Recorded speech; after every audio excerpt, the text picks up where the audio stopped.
I welcome all of you to today's session on Srimad Bhagavad Gita, chapter number 15. Chapter number 15 is called Purushottama Yoga. So today we'll contemplate on what is Purushottama Yoga and what is Sri Krishna's message in chapter number 15. Just again, a quick recap of what has been the thinking so far, or what has been the message of Sri Krishna so far. So I've been telling from the first session about what is the Bhagavad Gita. It is a message of a mind which is a no mind. So the mind that we know is a mind which is filled with some knowledge. Okay? The Gita is from a mind from where all knowledge comes out, which is the Vedas. Ultimately, there is the Vedic system, the Vedas, which are the blueprint of existence. Okay, so it said the Vedas are apaurushaya, meaning they're not from a human mind. And they carry all the mysteries, all the secrets, process of creation, sustenance, and dissolution. And the secret behind matter and consciousness. Now, from where these Vedas emerge is from where the Gita is emerging. Okay, and the Vedas are many, and the Vedas primarily have different sections. The main section of the Veda is Karma Kanda. Okay, the karma is given a significant portion. Through that, there is a lot of rituals. People do rituals from time immemorial. They have been used for prosperity, for outer success, for worship, for growth, for society, for the world. All that is part of Karma Kanda. Then there is a Upasana Kanda, which is somebody who's probably matured enough and wants to contemplate on higher realities, starts taking up the path of Upasana. Simply meaning, the Upasana means, asana means posture, Upa means higher.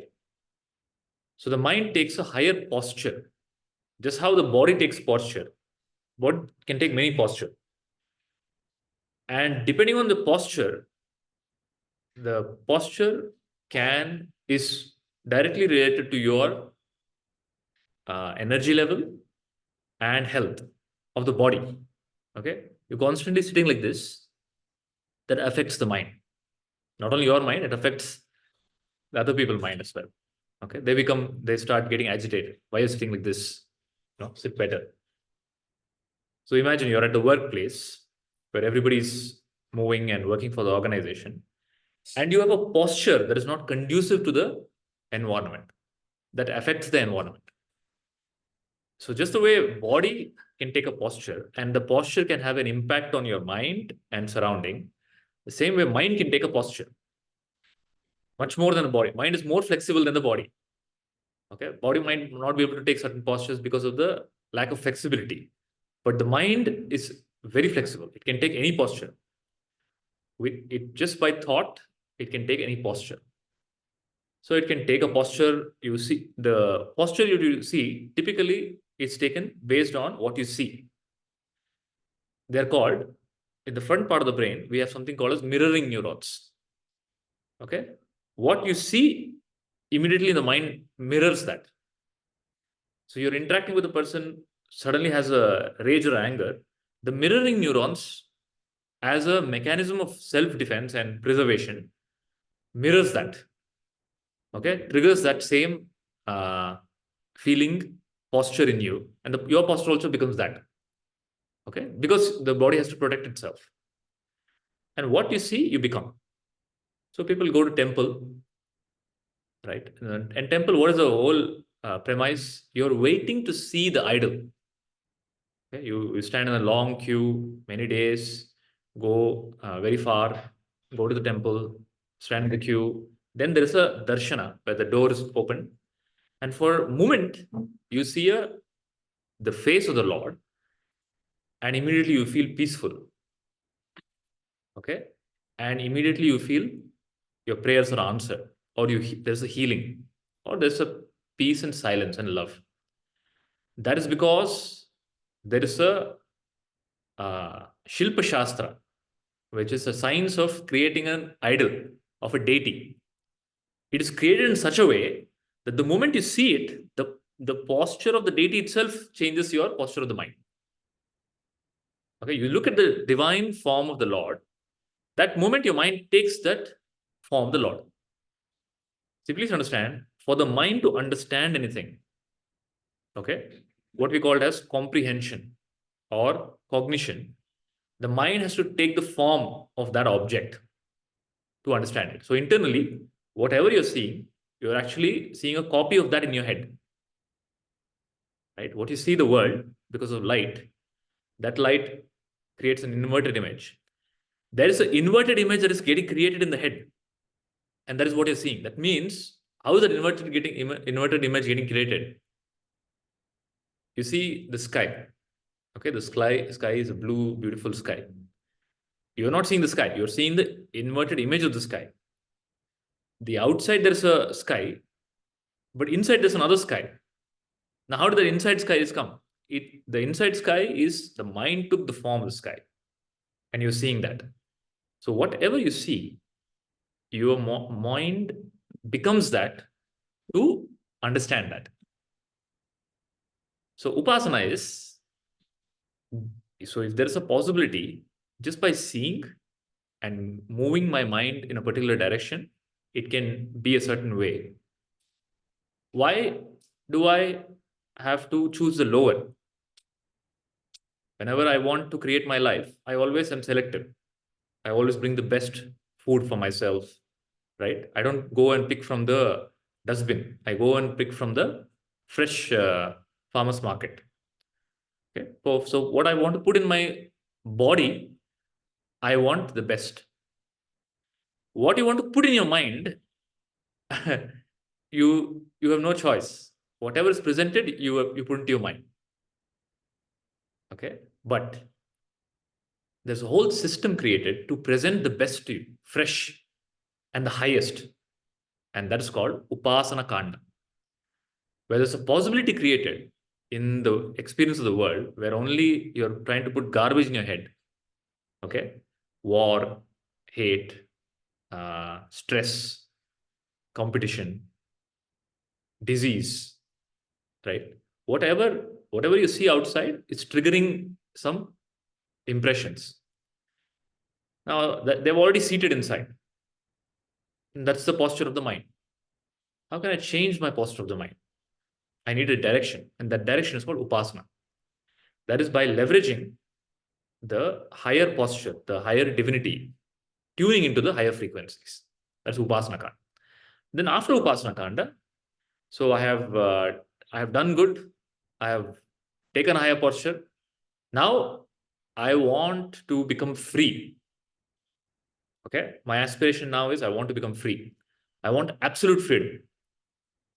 I don't want to come and go, because I've tried karma. I've done something good. Sometimes good results come. Sometimes bad results come. There's no time where I'm getting always good result. I have tried upasana. Okay, my mind is becoming peaceful. My mind is momentarily ascending, but it's not solving my problem. I want a solution to my problem. And that solution to the problem is the last part of the Vedas. It's called Upanishad or Vedanta, the end of the Vedas. Okay. And that Upanishad, they're a very small portion. There are little over 100 popular Upanishads. And they form the Vedanta, where the content of the Upanishad is the inquiry into the nature of reality, the nature of three things. Okay, there are three things. There is world, which is Jagat. There is me who is in it, called Jiva. And there is, or I don't know, there might be something beyond, which I'll call as Lord or Ishvara. So Jiva, Jagat, Ishvara. Jiva, me, Jagat, world, Ishvara, the force behind both Jagat and Jiva. So a clarity is required on what is Jiva, what is Jagat, what is Ishvara. That clarity comes through the Upanishad. Okay. It is the process of assimilating, it is a process of inquiring into the reality of Jiva, Jagat, Ishvara, and ultimately the inquiry into who am I? And the Bhagavad Gita is Sarvopanishado Gavo, Dogda Gopalanandanaha, Partho Vatsa Sudhir Bhokta, Dugdam Gitamritam Mantha. Sri Krishna Paramatma says that whatever I'm teaching you is nothing but the teaching of the Upanishads. The teaching of the Upanishad is what Sri Krishna is giving to Arjuna on the battlefield. Okay? It is called Brahma Vidya, the teaching of supreme consciousness, this teaching of consciousness. And it is also Yoga Shastra. So think of teaching of consciousness, which is Brahma Vidya, as pure science. Okay? So in pure science, there's a research, there's an experiment, and then there's a conclusion. And the conclusion is ultimately some formula. Okay, that is pure science. Then the pure science, using pure science, another scientist or technologist builds a technology. It is applied science. So pure science is Brahma Vidya. Who am I? Is Brahma Vidya, the supreme knowledge. Then there's applied science. That's called Yoga Shastra. Now, using the pure science in my life to make it useful. The formula itself is useless in my life. So we have by heart enough formulas in school. Okay, a plus b is a whole square and so many e is equal to mc square and whatnot formula. But the formulas are useless. Ultimately for exam, to pass the examination. But in actual life, they're useless. But what is more useful in life is the applied science. Somebody took that formula and converted that into a technology. And the technology relies upon the intuition and knowledge of pure science and makes my life a little better. That is called Yoga Shastra. So Brahma Vidya, which is the knowledge of who am I, is what Sri Krishna gives, which brings clarity and liberation. And Yoga Shastra, as Gnaneshwara, he gives Brahma Vidya, Atma Gnana. As Yogeshwara, he gives Yoga Shastra. Through Yoga Shastra, it's a process of applying that wisdom. So it's like you studied engineering. Okay, so many of you are engineers here. And you go and visit your relative's house. There's a young programmer. The programmer calls you and asks, okay, I'm having this trouble in the VS Code. Can you please correct my code? It's not, the result is not coming out. Then you say, oh, no, I studied in coding 20 years ago, but I've never used it. I've never practiced it. Okay, so there is a knowledge which you got long time ago, but never applied. That's useless. There is a knowledge plus there is an application of that. And that is called Brahma Vidya Yoga Shastra. So all the chapters of Bhagavad Gita end with Iti Srimad Bhagavad Gita Su Upanishadsu Brahma Vidyaya Yoga Shastre Sri Krishna Arjuna Samvade. And the transmission of the wisdom happens in the tradition of Guru Shishya Parampara, where the Guru transmits the wisdom. A Shrotriya and Brahmanishta Guru gives the wisdom that you are not the body, mind, intellect. You are pure consciousness, and helps you probably align to the purpose of life, which is Atmano Mokshatam Jagaditayacha, and become free while you're alive. This freedom is called Jivan Mukti. Okay, so all of this, the highest wisdom is coming from whom? It's coming from Paramatma himself. That's why it's called Bhagavad Gita. From Lord himself, from the supreme consciousness itself, is telling about itself. Okay, nobody can speak about Lord. Okay, Lord himself has to talk about himself for anybody to understand. So Bhagavan talks about himself, his nature, and also brings the clarity of Jiva, Jagat, Ishvara. And today's chapter So Bhagavad Gita has 18 chapters. The first 6 chapters are about, the main theme is karma yoga. Because the first 6 chapters are about jiva, individual.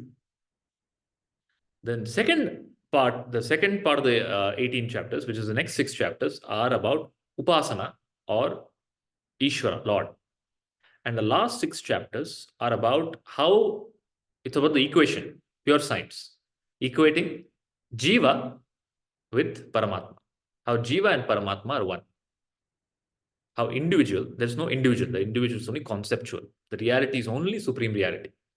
And how it's only one reality. Now, how it's only one reality is a twofold process.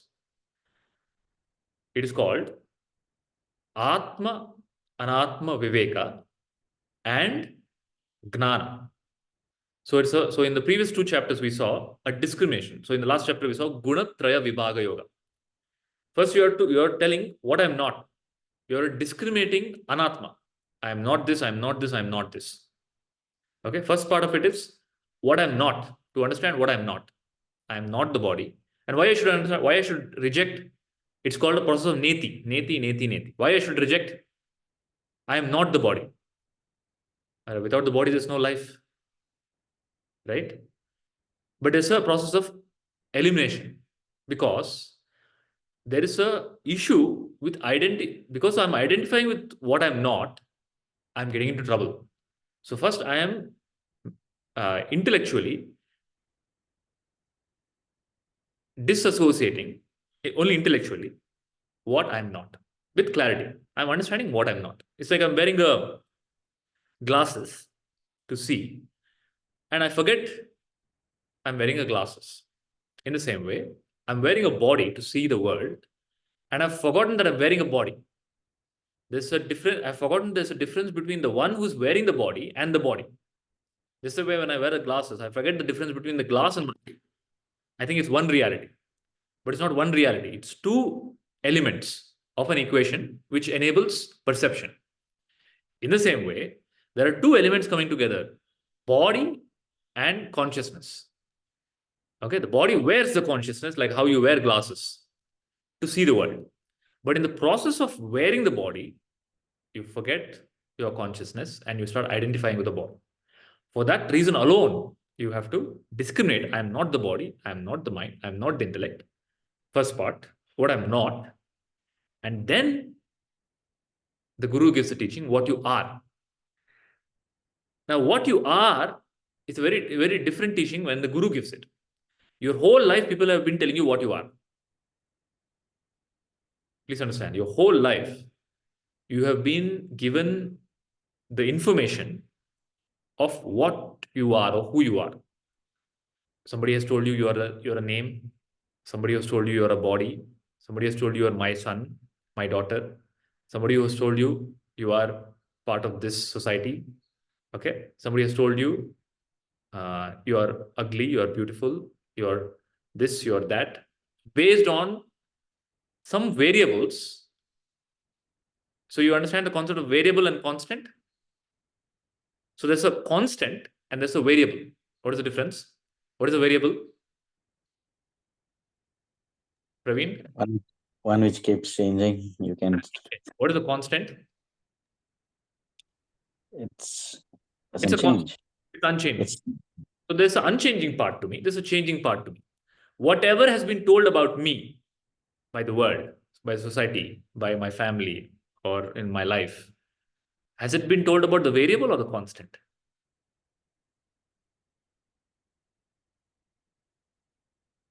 About the variable. About the variable. You've been told you're the body. Simplest thing. You're a woman or you're a man. Is that to do with the variable or the constant? What is a man or a woman? So the body is as a gender, masculine or feminine. Okay. Is the body constant or variable? Variable. Is that part clear? Is it variable or constant? पन्ना जी समझ में आ रहा है? तो body variable है या constant है? Body changing है या अनचेंजिंग है? चेंजिंग है गुरुजी. Body is constantly changing, minute to minute changing. Every breath is a change in the body. Okay, and that changing is being given a label, which is fine. Okay, but there is also something unchanging, which is enabling that change, and that is called Atma or self. Now, between the self and the body, you always are rooted in the body. You never think of yourself as a constant. You always think as a variable. While whenever you make statements in your life, you're referring to the constant. For example, you tell 30 years ago I was in India. Now I am in some other part of the world, UK or Ireland. Okay. Now 30 years ago you were in India. That body that was in India and the body that is in Ireland are completely two different bodies. The 30-year-ago body is dead. Now the body is different. So you are making a statement. I was there then, I am there here now.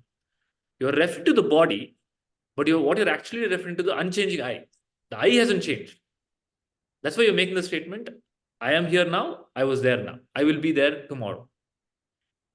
Okay? But when you think of yourself, you always think of yourself as the body. So Gnana is become clear what is I, what is changing, and what is unchanging. Body is changing, it's a dress. It's not me. I am. So what I'm not, what I am. So previous two chapters, so the last 6 chapters of the Bhagavad Gita, from chapter number 13 to 18, is about Asi, how I am consciousness. So first part of that is discrimination, what I'm not, Atma and Atma Viveka. So in the previous chapter, we went deep into gunas. What are the gunas? What are the qualities of the gunas? So somebody has a Sattva-guna, Rajoguna, Tamo-guna. All that is told so that you discriminate. I am not the gunas. Okay. Now in this chapter, Krishna tells, Sri Krishna Paramatma tells, first what I'm not is told, the discrimination is done. Now it's the realization, what I am. So the previous chapter was about I'm not the body, I'm not the mind, I'm not the intellect. This chapter is about I am pure consciousness. Is that clear? And that chapter that is called Purushottama Yoga. It's a very small chapter, 20 shlokas. So today we'll contemplate on the Purushottama Yoga. So let's do some whiteboarding. I heard there's a whiteboard functionality in.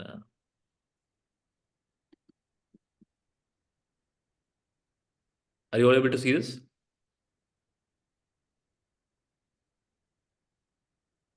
So all of you are able to see this, the whiteboard? Yes, Guruji. Yes, Guruji. So some of the main themes of this chapter is first, Sri Krishna Paramatma, I'll just give an outline of the entire chapter. Sri Krishna Paramatma first talks about the nature of the world, samsara.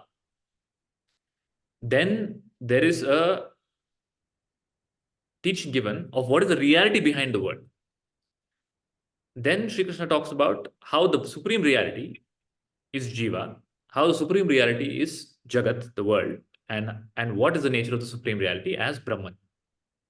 Okay, and then the glory of Gnana. This is the overview of the chapter. So I told you about Jiva, Jagat, Ishvara. So think of this as water, ocean, and wave. So the water is the supreme reality. So the supreme reality is like water. It is the reality. What is the reality? It is called, so you see here.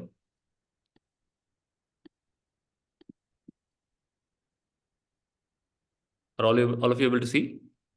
Somebody has already started making drawings. Okay, let me start here start fresh.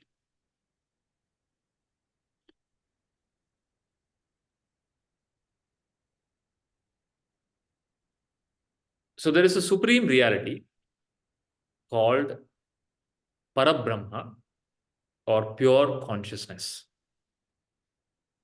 It is the only reality. It is the absolute reality. Now, in this reality, It is just pure awareness. Pure awareness. It has nothing to be aware of. It doesn't even know it exists. Okay? And there is no way that it can know it exists. It is just there. It is just full of bliss. It is Sat, Chit, Ananda. How big it is, what it is, there's no mind, there's no need, there's no thought process, there's no object. It's just a serene, tranquil consciousness. And all this again are words. What it really is cannot be told in words. Okay? All we can say is it's a absolute reality, Parabrahma. Clear? It is beyond creation. At this point, there's no creation. I'm starting from the beginning. The story from the beginning. So I'm calling it pure consciousness. It is called in the scriptures as Narayana or Sadashiva. In Vedanta, it's called as Parabrahma. It is beyond. There is no, it doesn't even know it exists. It's just awareness. It just is. Now, in this awareness, there is no other, but there is another entity, or rather, the same consciousness creates or has a desire to know itself. Okay?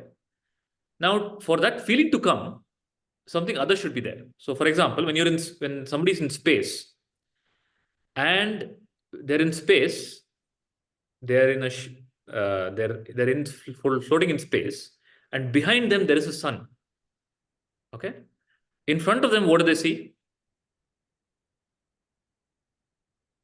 Do they see light?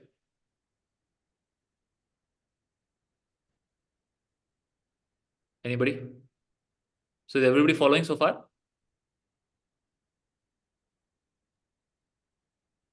Yes, yes, Guruji.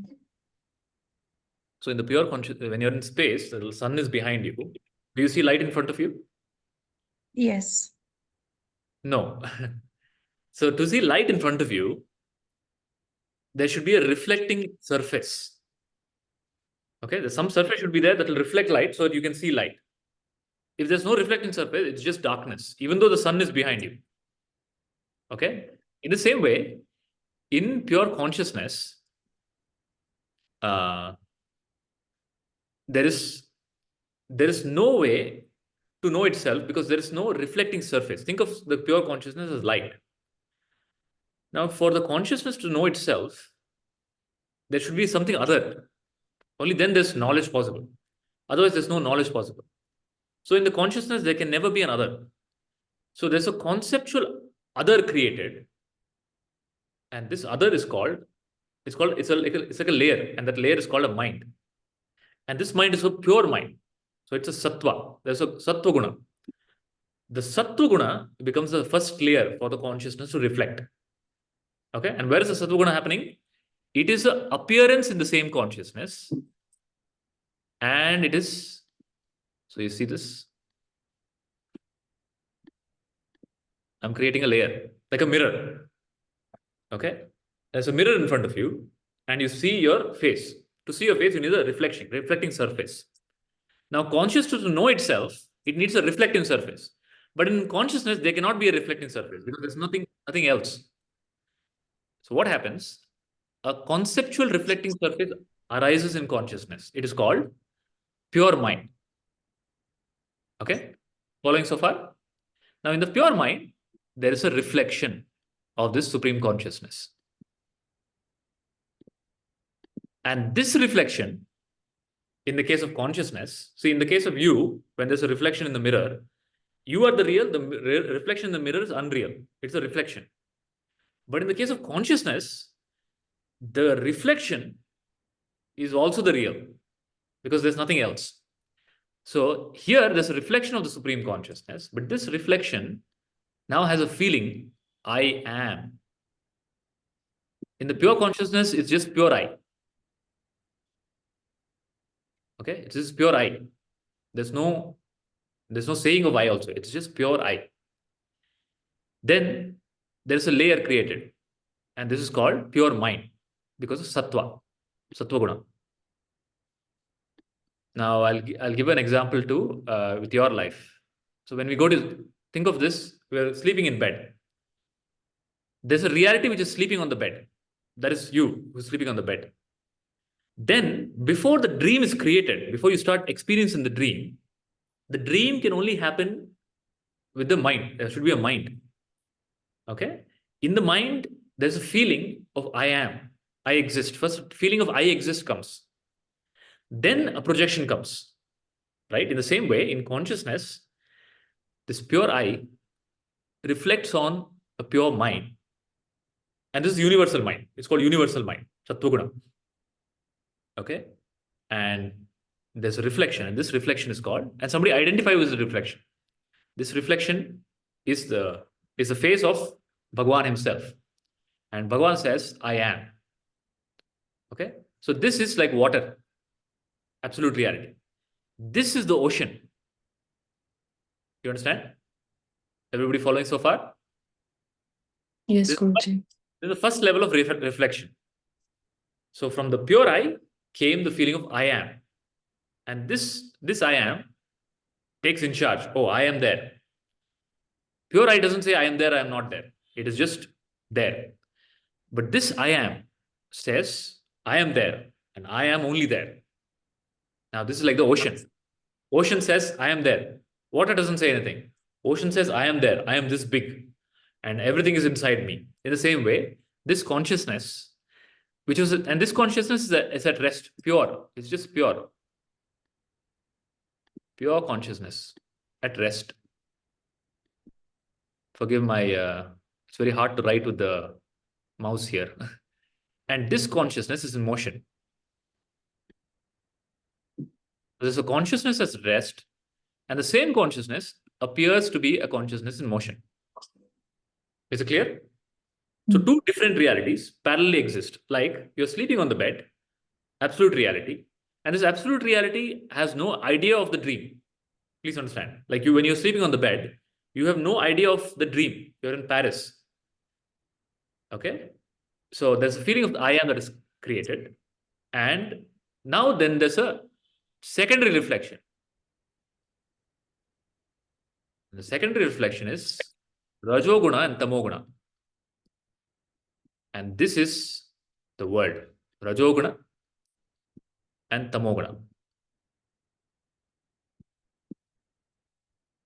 And Tamoguna. Tamas.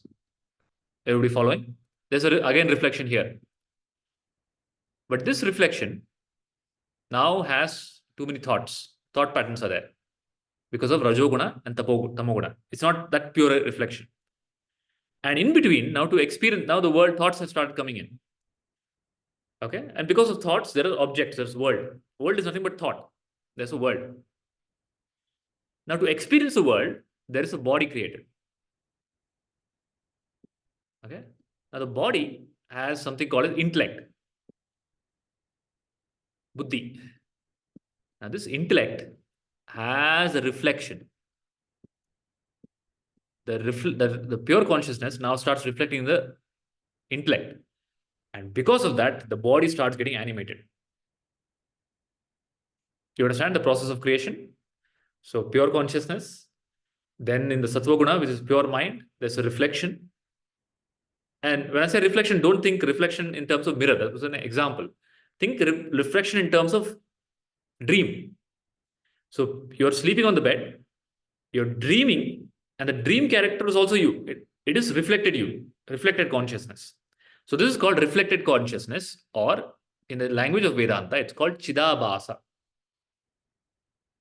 Is it clear so far, everybody? Panna, Praveen, Rashmi, Naveen, Anu, Rashmi, well, Radhika, clear? Yes, Guruji. Are you understanding so far? Yes, Yes. Guruji. Yes, Guruji. Now the body is created, like how a dream body is created to experience the dream world. There is a reflection in the intellect that animates the body. And that reflection is Jiva, individual. Okay? It is the reflected consciousness in you. Whenever you say you, I am, you have a feeling of I am, that is Chidabasa, that is a reflected consciousness. Okay? But in the case of consciousness, unlike the mirror, the reflection and the original, are the same.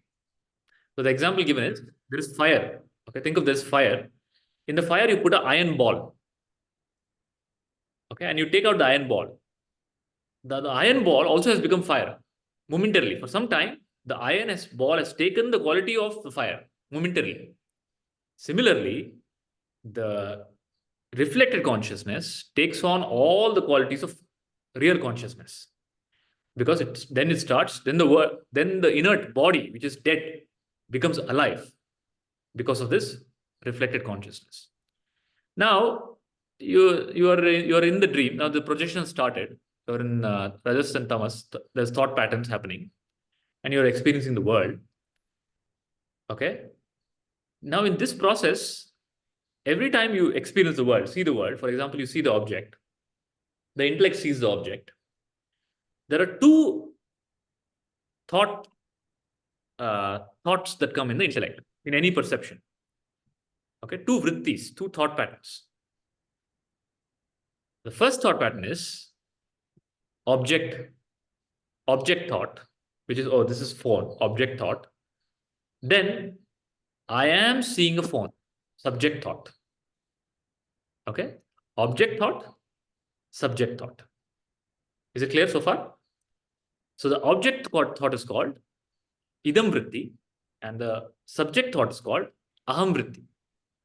Now what the intellect does is, because it doesn't know the pure I, the momentary thought that comes, which is subject, I thought, aham thought, subject thought, it equates with, what is subject? It equates with body. I am body. Okay. There is a mistake happening where the subject thought of subject is being equated to body. And the thought of the subject, I, become body. Then it takes this small I, which is a pseudo I, which is only a thought, aham vritti, that comes and goes. The intellect starts giving continuity to this thought, because in every perception it comes up. In every perception, when I see the phone, when I see the glass, two object thoughts have come, but at the same time, two subject thoughts also have come. But what the intellect does it, because it doesn't know the real I consciousness, it starts telling, oh, I saw the phone, I saw the glass. And the I saw the phone and the glass is the same I. It gives a continuity to this pseudo I. Okay, and that is what you know. Whenever you say me, what you're referring to me is this object, this subject thought. You understand so far? So this I thought is what is creating the trouble. And this problem here is because the real I is confused with the pseudo I. And this is called adhyasa. It's called superimposition. There's a superimposition of the real I, which I don't know, on a subject thought, which is coming and going. And in this process, there's a jiva starts. This is jiva. This entire thing is jiva, the small I. Okay? I thought because there is a reflection of the consciousness in the intellect. But what is the reality? The reality is that reflection is nothing but the original. Is nothing but the real I. So again, going back to the example of a dream, when you dream, you go into Paris. The dream person has forgotten that he is actually the person who is sleeping.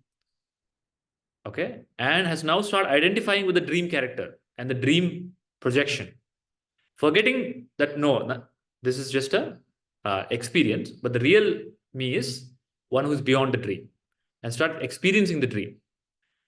And this, in the process of experiencing the dream, the intellect, which is the key decision maker, forgets, or rather has a delusion and starts thinking, I am the body. Starts equating the subject thought with the body.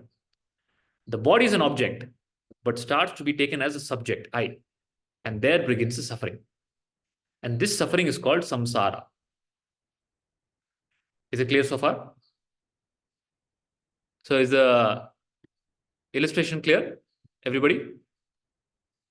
Yes, Guruji. Let me just, how do we close this?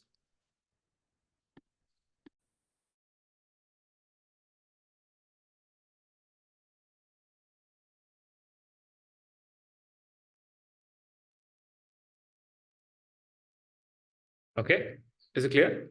So there's a pure consciousness, which is water. In the water, the ocean appears. Ocean is an appearance of the water.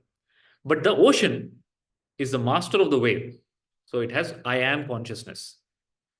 And that I am, pure I am, is called Chidabasa at the universal level. Now the same I am starts reflecting in the individual. Now the waves arise. The waves also are animated. They're also alive because they have sense of I am.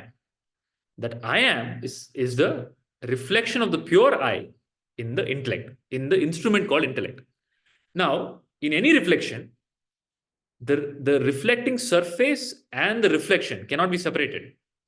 Right? When you see your face in the mirror, the reflection, which is your face in the mirror, and the mirror cannot be separated. In the same way, the intellect, which is the reflecting surface, and the I am cannot be separated. Okay? They coexist together. And they coexist, and this coexistence animates the body. So what is animating the body is because the consciousness is reflecting the intellect. And in the process of animation, there's a perception. And in the process of perception, that which is an object to the intellect becomes a subject. Okay? The I thought, is an object. It becomes a subject. So the I thought is an object in I am. I am is an object in I. Does everybody follow? So the I thought that you have, when you say I, it is I thought. It is an object. Okay? Then you make your mind silent. Then the spiritual teaching says, become thoughtless. Then there is no I thought. But still you exist. You exist as I am feeling. Okay? There's a feeling of I am here. Okay? That feeling of I am here is the reflection of pure I, absolute consciousness. Okay? And that feeling of I am that you have here is universal. It's not individual. Please understand. The I thought is individual, but the feeling of I am is universal. So you feel I am here. So you feel I am. That person feel I am. That same I is reflecting in as I am in you. So the example given is there's a moon. There's a full moon, Purnima. And there are many ponds. The same moon, you can see the reflection of the same moon in different ponds. So think of the body as a pond and the moon as Parabrahma.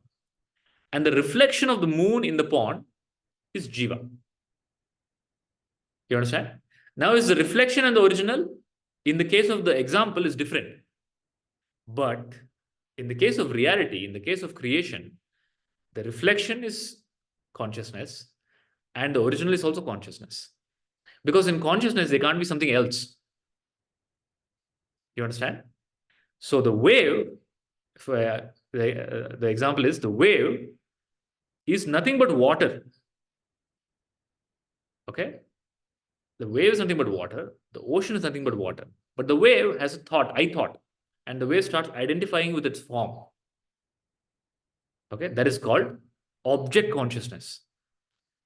And it's an object consciousness, but it starts thinking I'm the subject. The object is the subject. That is a big problem.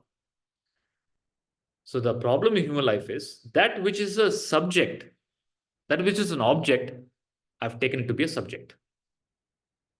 And I've forgotten the real subject, which is pure I, consciousness.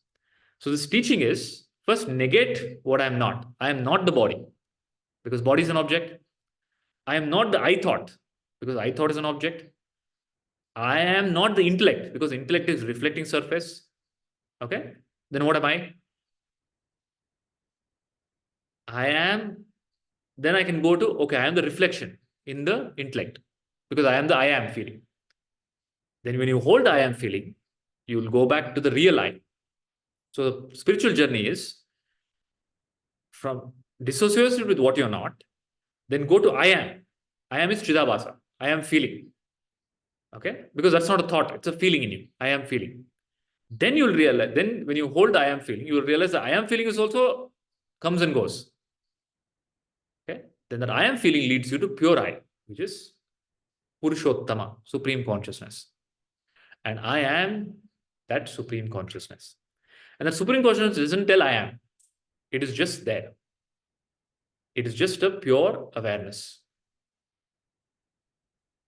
Is it clear? Ramji? Yes. Any doubts in this? Any doubt in who am I? So No. what you say as I is nothing but an I thought. It only appears in process of perception. It only appears because of Rajoguna and Tamoguna. The Rajoguna and Tamoguna create the thought patterns. Create the idam vritti and aham vritti. Both are vrittis. Both are unreal. Okay? Both are part of the dream. Can I request you to kindly explain how that individual thoughts which happen points in time gives a continuous feeling? That part, if you can explain one more time, please. Okay. So the pure consciousness reflects in the intellect.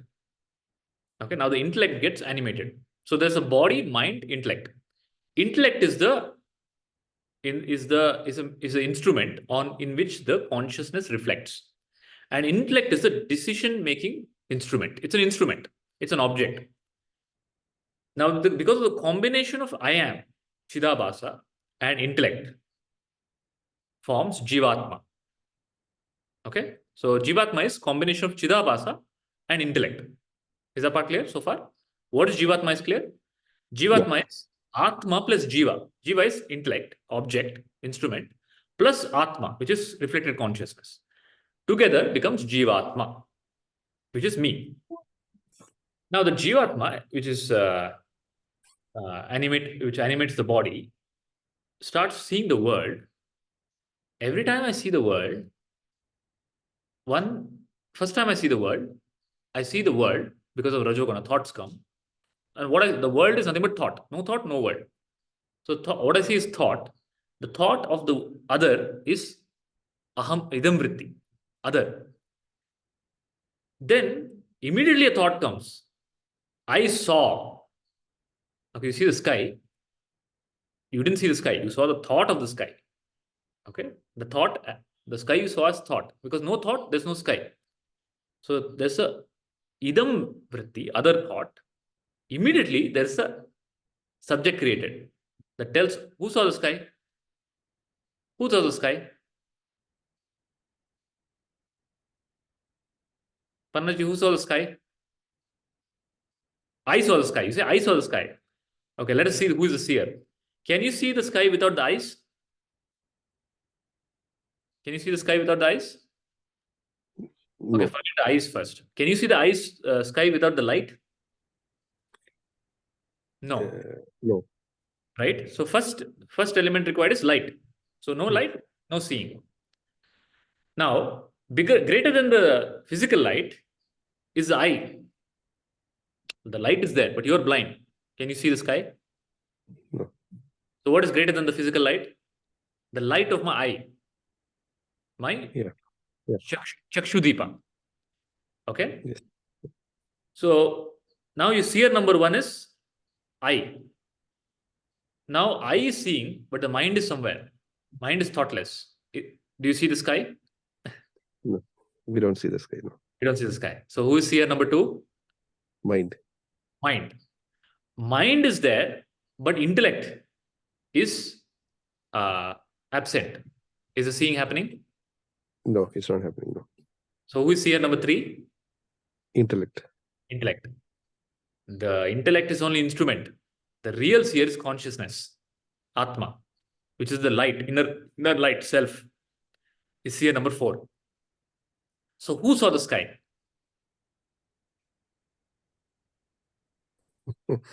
So, I mean, it will be the fourth person, ideally, the Seer number 4 saw the sky. guy. Yes. Everything else is instrument. Like you use glasses, right, to see something. Same way, the seer number 4 is using seer number 1, 2, 3 as instrument to see. Okay? Who is the real seer? Seer number 4, which is Atma. But the intellect doesn't know this. It doesn't know Atma. Doesn't know seer number 4. So it creates a I thought. The I thought arises in the intellect. The I thought comes and tell, I saw the sky. That thought didn't see the sky. Who saw the sky? Atma saw the sky. Okay, but Atma is silent guy. He doesn't speak. So there's a vritti that comes up, a thought pattern that comes up, says, I saw the sky. And intellect says, well, okay, fine, you saw the sky. Next time you see the tree. Then another I thought comes, which is a different I thought now. Another aham vritti has come. It's a vritti, okay? Please understand. Another aham vritti comes and says, I saw the tree. Then you eat an apple from the tree. The body eats an apple from the tree. Another thought comes, I ate the apple. Okay?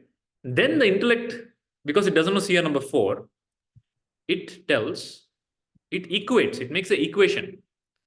So this one I thought coming repeatedly, it must be the continuous guy. It says, oh, I am the one who is eating, I am the one who is sleeping, I am the one who is doing. And who is that I? Intellect says, oh, that I is body. You understand? If you ask the intellect to point out to that I, where is that I? It will tell, oh, me, here. This is me. This is I. And this is called adhyasa. It's a superimposition of unreality on the reality. So Ramji, is it clear? The process of how the intellect. So repeatedly, I thought is coming. I saw the sky when I didn't see the sky. The real I saw the sky. The pseudo I didn't see the sky. Pseudo I is what is a pseudo I? Pseudo I is an object. But because of the Chidabasa in the intellect, it gets it gets a place of subject. Please understand. It's not the subject. It gets a place of the subject. What is the subject here? What is the real subject? Atma. Is that Atma? Yeah. It's here number 4, Atma.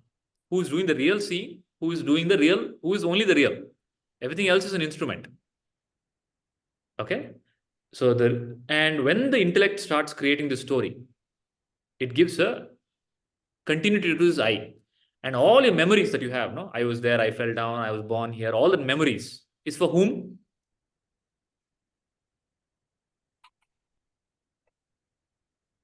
All your memories of my life, 40 years, 30 years.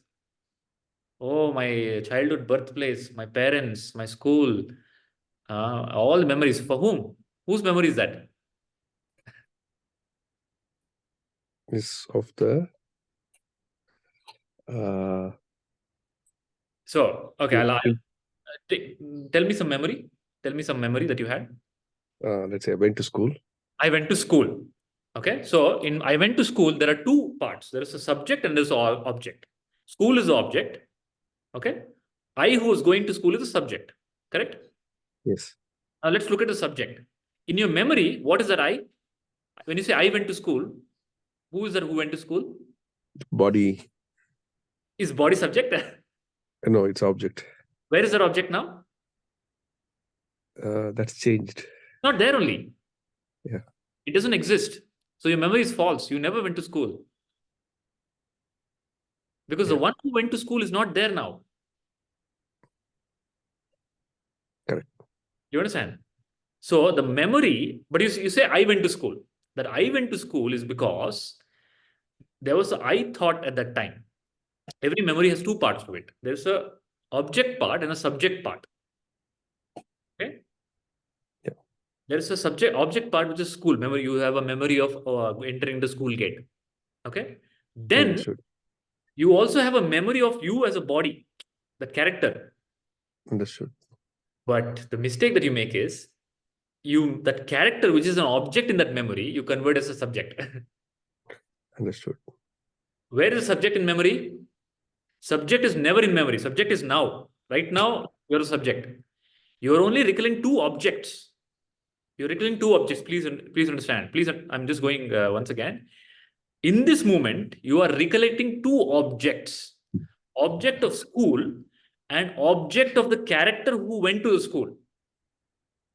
And in this moment, because you don't know yourself, you are again superimposing the object of body as me and telling I went to school 30 years ago. Do you understand the mistake? Yeah, understood. Huh? Yeah. Is it logical? So पन्ना जी आपका कुछ memory बताइए हमें. बुरी memory बताइए, अच्छी memory नहीं चाहिए. Tell me a bad memory.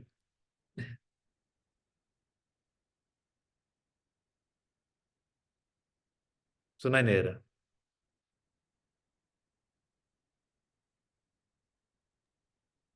Bad memories नहीं है मेरा. नहीं है, कुछ भी नहीं है. अरे वाह, एक भी नहीं है. कुछ तो होगा ना. मैंने शादी किया है इस आदमी से. नहीं नहीं नहीं. बैड मेमोरी नहीं है. ओके, कोई तो मेमोरी बोलिए. अच्छी मेमोरी बोलिए. My childhood friends. My childhood friends. तो मेमोरी बोलिए. Tell me the form Playing with them for the whole day, enjoying my summer vacation. Okay, so oh, 20 years ago, I was playing with my childhood friends. It's a memory, correct? Now, what is the component of this memory? Memory is an image. What is memory? It's a picture.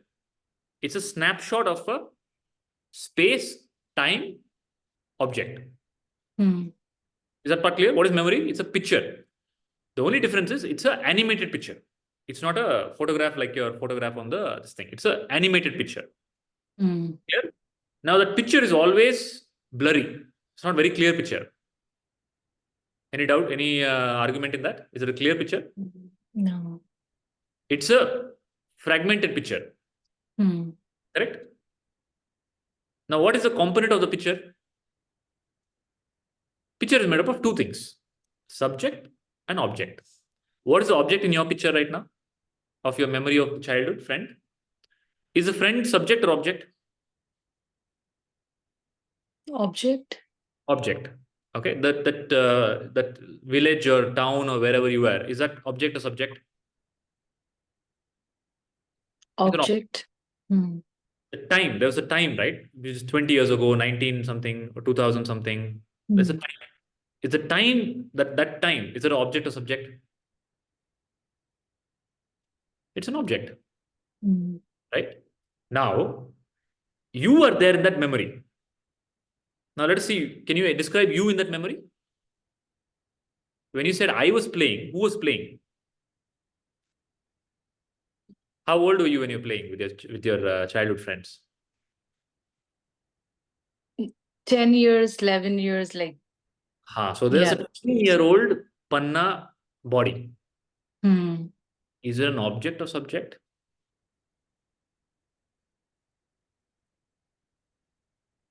It's a subject. Then why? It's a subject. Okay, so it's a subject. So that means where is the subject now? Where is that subject now? It's in my memory. That means it's dead now. But you're alive, right? Are you dead? Yeah. You're alive. No. Then how can you tell that subject is not there, but I am still there? Then two different Pannas are there? Yeah. Yes, two different Pannas are there. No, it's the same Panna, but the body is different. Then why did you say body subject then? By that statement, you said it's the same Panna, but body is different. That means what? Body is object. Body subject नहीं है. अगर body subject होता तो जब body बदलता तो आप भी बदल जाते, आप कोई और बन जाते. पर अब कोई और बनते नहीं. because you don't change. The real subject doesn't change. And the real subject is here number 4, Atma. Atma never changes. The body changes, the mind changes, the intellect changes, the I thought also changes. Please understand. But what the real subject, who is outside the picture, please understand, all your memories, right? There is no subject in that memory. उस picture में subject नहीं है, सिर्फ objects है. When you choose to see that picture, you enter that picture again and animate that character again as consciousness and tell, I am that. Just the way when you go into a dream to Paris, you enter a dream body to experience it. Same way, to experience a memory, to feel connected to the memory, you have to again identify with that object as subject. You again have to identify. Now, that's your choice. If you choose not to identify, that memory disappears. That's what a Gnani is. A Gnani is no memories. When I say no memories, that doesn't mean the Gnani forgets his father and mother and everything. The Gnani has a record, but that false subject is erased from all the memories. The psychological aspect is erased from the memory. So the Gnani, he looks at the memory, it's like as if it's somebody else's record. You understand? Because the Gnani has realized, I am not the body, I am not the mind, I am not the intellect, I am Atma. So when the Gnani looks at the record, he or she is able to see even the body mind, the role, as an object, not as a subject. And it's unreal. But you give reality to that. You look at the memory, you say, oh, I played with my childhood friends. It's very real for you. Somebody shouted at me. It's very real for you. Because there's still a continuity of that I. That same I, small I, is still continuing. In the case of the Gnani, that continuity is cut, broken. Why? Because of Gnana, the Gnani has become a witness of the small I. Gnani looks at the I, oh, the I's thought is coming and going. Okay? Gnani is always rooted in supreme I, pure I. And the Gnani understands, I am not the role, I am not the body, I am not the role also, I am not the character, I am not the character called Panna. I am the light behind Panna. Ramji, is it clarified? What is the process of memory and continuity? How the intellect creates a continuity, a story, a narrative. It's only a narrative done with thoughts. Yeah. And why is it happening? Because of Rajoguna. Yeah. So the summary of what I understood is there is an action, something happening, and it's understood or seen by the eyes, then the mind and the intellect. And the intellect, along with the reflected consciousness, creates a subjective, it creates a subject which is temporary because the intellect and the body, everything is changing. And the constant creation of this temporary subject is what is leading to a feeling of an I, which is more like the ego. But actually the I is the Atma. So the constant creation, the constant creation of I is happening. The problem is identification with this I. Please understand, not the creation of the I. Even in the Gnani also, the ego rises. Because without the ego, there's no interaction with the world. Okay, Gnani uses the ego. But Gnani doesn't identify with the ego. That's all. That means Understood. realization is to realize I am Atma. I am not, like, for example, you're in the dream. In the dream, you're in Paris. The realization is I am not this character. I am the one who is sleeping. Okay? But I am playing the role of the character now. I'll play the role of the character well. In the same way, the Gnani has I thought. The I thought arises in the Gnani also. Don't think Gnani is thoughtless. Because without the I thought arises, and that's why Krishna also in the Gita tells, surrender to me. He says, I am everything. But when he uses the I, he's referring to the absolute I. He never makes a mistake of confusing the small I with the body, nor small I with the absolute I. Avidya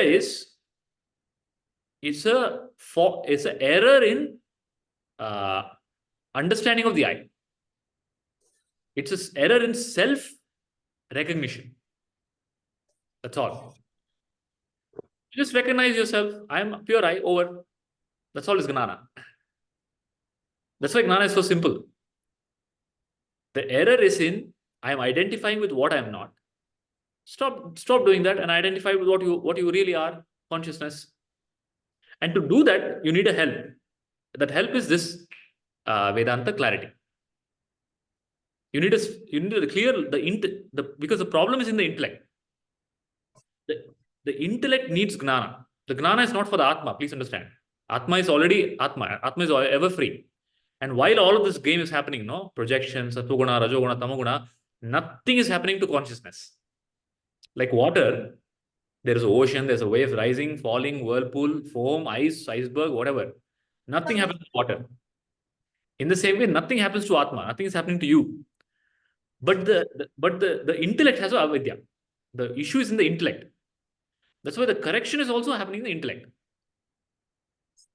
Understood. And Can I ask for? so I'll just close this. The entire journey of Atma-gnana is a correction of the intellect. That's why it's called Atma-gnana. Gnana is for the intellect, not for the Atma. The intellect becomes liberated. Who becomes liberated? The intellect becomes liberated. The intellect becomes free from this notion that I am body, I am mind, I am ego, I am character. Now the intellect rests in anytime the intellect is clear, I am Atma. But at no point of time you'll have a doubt. I am not Atma. That is the clarity of the intellect. And that is called Atma Gnana or enlightenment. So next time when there's a perception, when there's an action, when there's a perception, there's an object vritti comes, there is a pseudo subject vritti comes, but there is no misconception that you don't identify with either. You just remain as a witness, pure consciousness. That is the state of a gnani. Yes, next question, Ranvi. Thank you, Ji. Sorry, I thought you completed that point. Sorry about that. One more supplementary question. This part is clear to me. When he said the clarification has to be to the intellect, can I please understand why we say it has to be to the intellect and not to the mind? I mean, the point is clear that it has to be for the intellect, but it's still one question that is coming to me is more like intellect is more like a decisioning system, but the thoughts are in the mind. So should the clarification be to the intellect or to the mind? Okay, so we refer to it as manas, buddhi, and deha. Deha, manas, buddhi. 3 objects or 3 instruments. Okay, out of deha, manas, buddhi, buddhi is a purer reflecting surface, sattva-guna. The rajoguna becomes manas. Manas is mind, thoughts, feelings, emotions. Then deha is solid, tamoguna, inert object. Okay.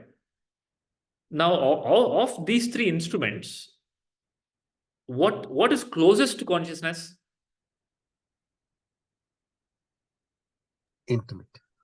Intellect, because only the intellect is a surface which reflects the consciousness. Okay, in the sense, it is a surface in which the consciousness appears, and it gives a feeling of I exist. That's why initially, if you remember, let's go back to your dream example. In your dream example, the mind and the body have not come yet. The world has not come yet. Okay, let's say you go to sleep. You go into sleep now. The waking world is forgotten. All memories are gone. Before the dream comes, there is an in-between state where the mind and the body has not come yet. Mind, body, world has not come. But there is a feeling that I am there. I am. That is happening in the intellect. Okay, that's the reflection. Then the feeling, then the mind comes and the body comes and the world is seen and experienced. So there's a difference between the intellect and the mind. What is the difference between the intellect and the mind? Intellect it's actually the same thing. It's the same mind called as intellect in the mind. It's one entity. When that mind plays the role of decision making, it's called intellect. And when it does other functions, which is memory, chitta, manas, which is emotions, and ahankara, ego, are other faculties. So it's called manas, buddhi, chitta, ahankara. Same entity with different functions. But for the process of segregation and clarity, we say mind, body, intellect. In fact, Bhagavan Osho goes to the extent of telling, don't even say body mind. We say body mind, body mind, body mind, right? He says there's no such thing as body. Body is nothing but a mind only. Mind appearing as the body. Okay? But we, as an individual, the jiva experiences these three distinctively. Body as sensation, mind as emotions, intellect as knowledge and ignorance. That's why there's a clear distinction. Don't get confused by the terminologies. Very clear distinction. Body sensations, pain and pleasure. You have that? You feel that? Yeah. Yes. Body. What is body is clear. What is body? Pain, pleasure is body. Sensation is body.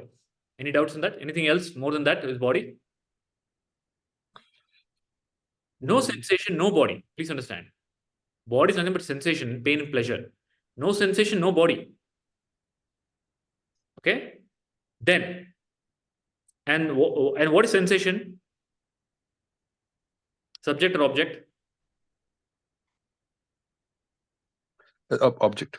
Object. Body is clear. Now mind. Mind is joy and sorrow. Joy and sorrow. Anything else is mind? Joy, sorrow. Emotions. Emotions. Yeah. What is joy, sorrow, emotion? Subject or object? Object. Object. So I'm not the mind.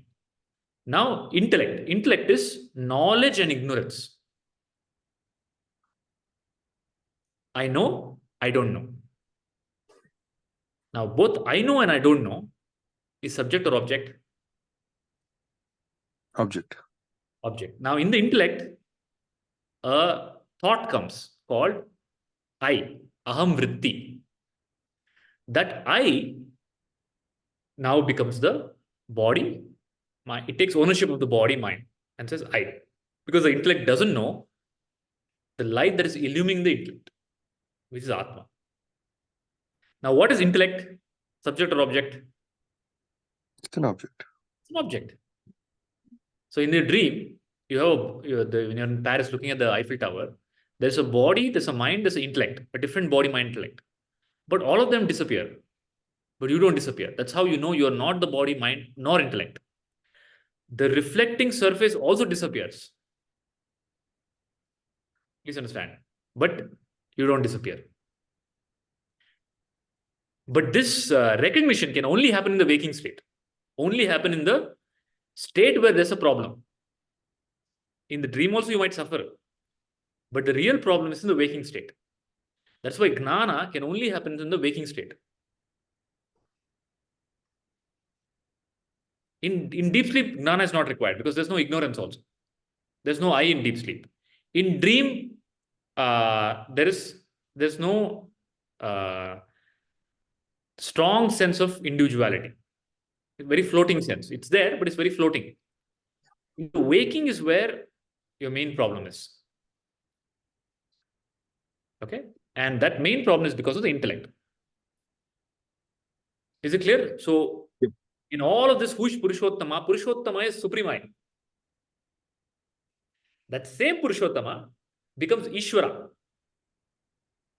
Lord. That same Lord, like ocean, the same Lord becomes individuals. Okay? Wave. But what is the wave? It's Purushottama.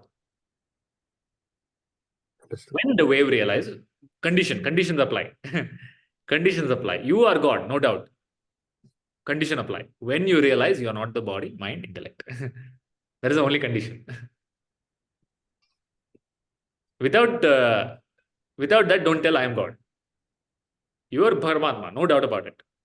When you realize, when you wake up from the dream, that I am body, I am mind, I am I character. Right now you feel I am character. But there is a capability in you through Jnana to objectify the character, which is subject. And then let go of the, conceptually, let go of the body, mind, intellect, and identity, all identities. Please understand, all identities, I am Ramji, I am father, I am this thing, are all for whom? Are for the pseudo I, not the real I. Because I'll tell you why. If it was for the real I, it would continue in the other states also. It is not for the real I. That's why when your waking state goes, all those identities go with the waking state. If it was not, if it was part of the real I, it would continue in the other states of dream and deep sleep. But in the deep dream, you have a different identity. In the deep sleep, you have no identity. Is it clear? So identity is an object. But every day you live as if identity is your subject. You are the identity. You say, I am Ramji. You are not Ramji, you are Ram. Hatma Rama. Purushottama. Is it clear? Yeah. Yes. Oh. Thank you. Now, let us understand. The shlokas that were there in this chapter, I just tried to contain them in this explanation. So most of what is told in the Gita is what I've just explained through this explanation of the reality of the supreme reality, then the absolute reality at rest, then the absolute reality in motion, which is Ishvara, and the Jagat. Jagat is also the same supreme consciousness. Then there's a wave, individual, that is also supreme consciousness.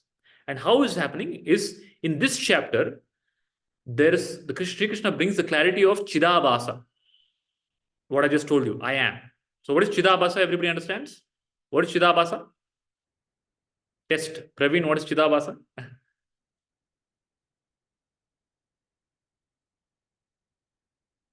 Are you there? Anybody? Radhika, are you there? Yes, Guruji. So it is the false identity which says that I am this body. My real identity is this body. That is Chidabasa. Whereas that is ego. So what I say, identity is ego. Chidabasa is the I am feeling, the reflection of consciousness. That is pure. Okay. So the step is from body to jump to mind to intellect to I thought to Chidabasa. Ultimately, you have to go to Chidabasa. I am feeling. Then from Chidabasa to go to the original. Because Chidabasa is the I am, pure I am. But that I am is also an object in pure I. So it's a process of, how do I say, reverse engineering. Is it clear? So body, in mind, intellect, I thought, which is pseudo I, ego, which I call as me. Behind the I thought is I am feeling. It's a I am feeling. See, even when the I thought is not there, you feel I exist, right? That is Chidabasa. I am. That is the reflection of consciousness. Okay. For example, you go into a dream in Paris, and you're looking at the Eiffel Tower, and you just close your eyes, and you become aware of the I am feeling. Now, what is that I am feeling in the dream? It's the same I am who is sleeping.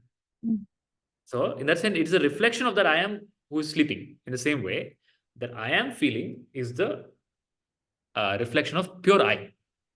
So, that is the key. That is your gateway to Paramatma. What is the gateway to Paramatma? Chidabasa. I am. From I am, the leap is to I. Is it clear, everybody? Parna ji, सो गए?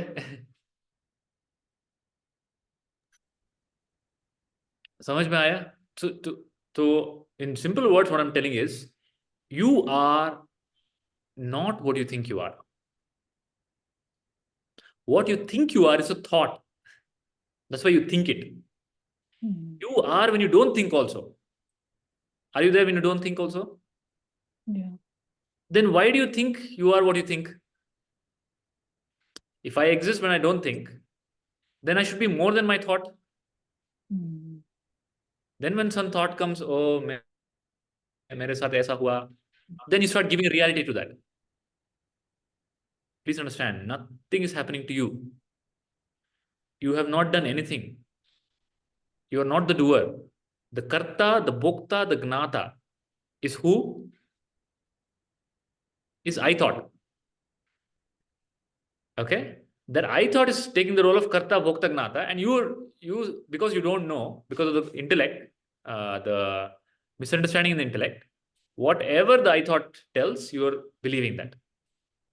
The I thought tells, I did this yesterday. You say believe.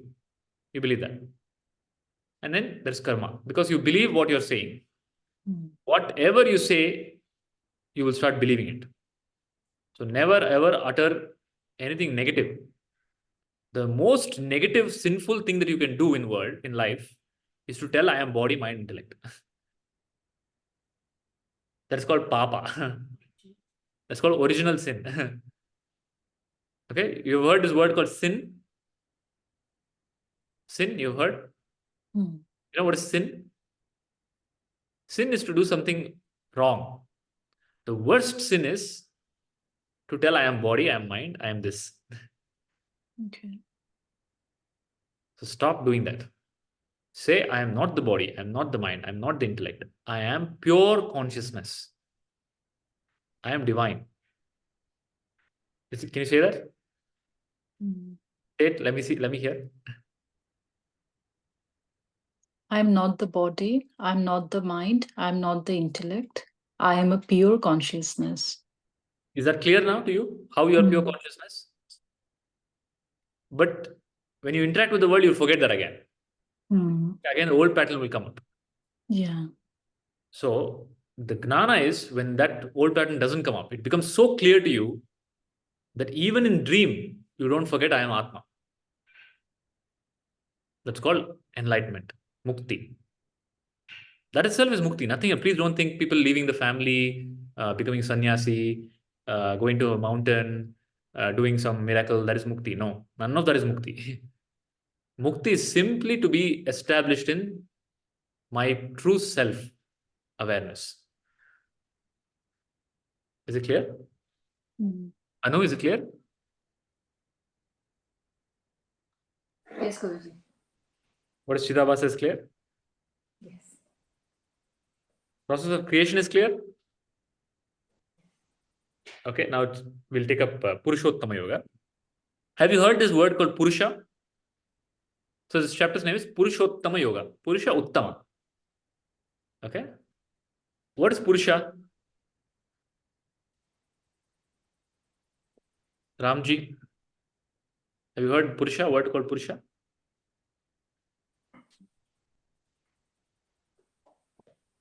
I think it refers to the Brahman himself. The Brahman. So Purusha, in the language that we use, is people mistake it to be man. They translate as man, and Stri as woman. Okay. So there's a very famous story of Sant Mirabai. Mirabai, she was a great devotee of Krishna. She had Parabhakti. There's a Goswami. She hears about a Goswami. Okay. He's a monk, sannyasi. And she wishes to meet him. And she tells the Goswami's disciples, I want to meet the master. Please allow me. The disciples, they go and ask the master, but the Goswami rejects. He tells, I don't meet women. He sends the message back, I don't meet women. So twofold reason. One is at that time, it's a spiritual practice. So the monks used to take a vow that they don't meet women. Why? Simply because it might trigger impressions. Okay. Kama vasana. So as a spiritual practice, many monks had a vow that I'll not meet women. Nothing against women. It's just that they don't want to be troubled by their impressions. That they're still in the work in progress. They're a work in progress. So Mirabai understands that this person is a work in progress. He's not a gnani, he's a work in progress. So, and she's a gnani. And she now takes the opportunity to give him a teaching. She sends a message back. The message that she gives is, there is only one Purusha and everybody else is three. What is the message? There's only one Purusha who is Paramatma and everybody else is three. So Sanskrit is called Devavani. It's a very beautiful language where the word does not refer to an object. It refers to an object and it refers to more than an object also. The word three, the Westerners translate it as women, and the word Purusha they translate as man, which is absolutely wrong. Stri means, Stri has made up of three aksharas. Sa, Ta, Ra. Correct? What is three? Sa, Ta, Ra. When you write Stri, right? You write Sa, Ta, Ra. Stri. What is Sa, Ta, Ra? Sattva, Rajas, Tamas. One who is a combination of Sattva, Rajas, Tamas is three. Who is that? Everybody. All jivas are three. But Purusha is only one. Who is that? Consciousness. Purusha is Navadware Puri Shayati iti Purushaha. The one who resides in the city of 9 gates. What is the city of 9 gates? The body has 9 gates, 9 openings. Eyes, ears, nose, mouth, genitals. 9 gates. And the body is the city of nine gates. Puri means city. You've heard, no? Puri Jagannath. Puri means city. Navadware Puri Shayati. Shayati means to reside. Iti Purusha. The one who resides in the body of 9 gates is Purusha. Who is that? Is Paramatma, consciousness. One who animates the body is consciousness. Okay?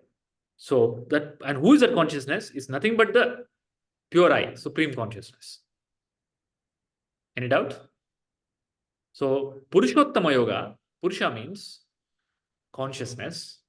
Stri means a combination of Sattva, Rajas, Tamas. So Mirabai took the opportunity to give the teaching to the Goswami. Stop identification with the body. Your mind is still stuck in man, woman. Your mind is still stuck in bodies. You have a Kama Vasana because you're still stuck in I am the body of man. Okay? You are not the body. You are the one who is animating the body. And that one who is animating the body is Purushottama. He's Purushottama, Uttama. Best among Purusha. That is the highest supreme consciousness. Not just consciousness, absolute consciousness. And you are that. So is Purushottama clear? What is Purushottama? So are you Purusha or Stri? Stri. Stri. Are you Stri? Arey, baapre, I don't have, I wish I could hit you, but I can't. So what is Stri? See, Sattva, Rajas, Tamas. The gunas belong to the object, body, mind, intellect, not to you. Tanaji, आपने स्त्री बोला ना? स्त्री कौन है? Subject है, object है?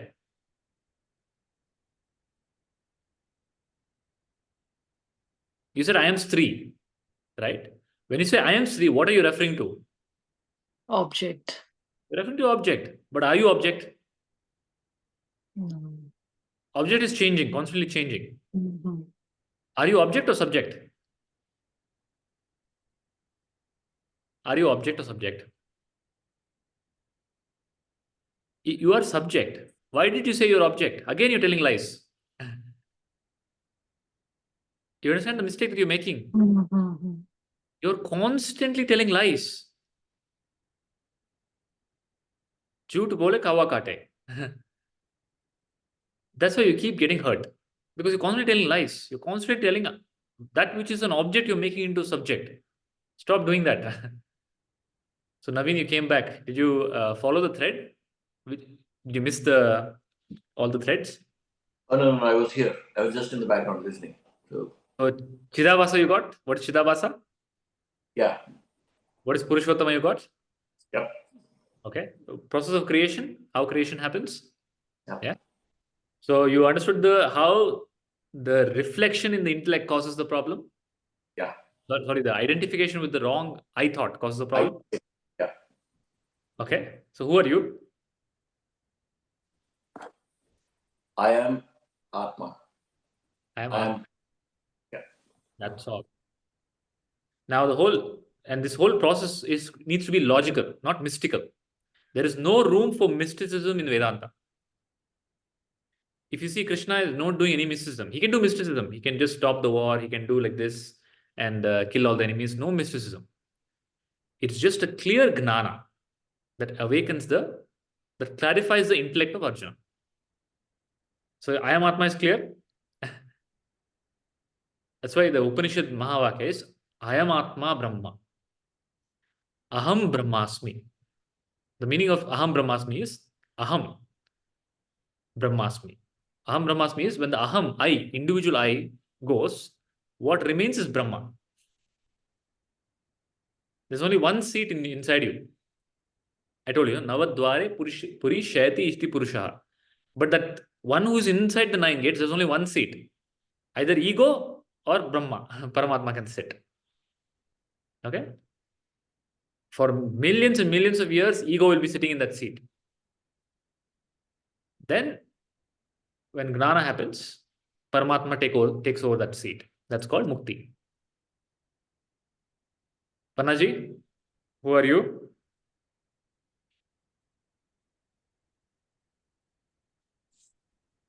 Praveen, you have a question?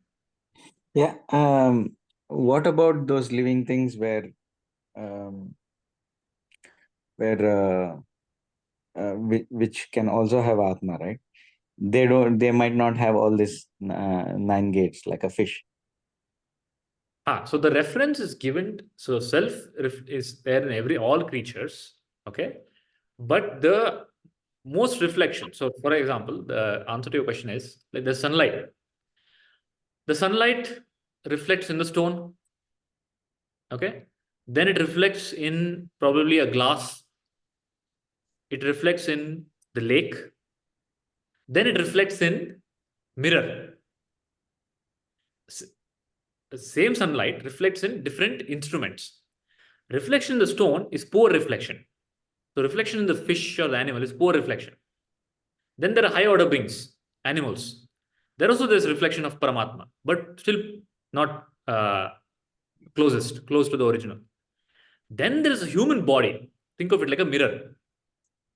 In the human body, there is a possibility that there's a full reflection. Or rather, the appreciation of the reflection is more possible because of the intellect, because of the faculty of intellect. Okay, because unlike an animal, a human being has a possibility of self-recognition. Fish can't tell I am fish. It just is. Tiger can't say I am tiger.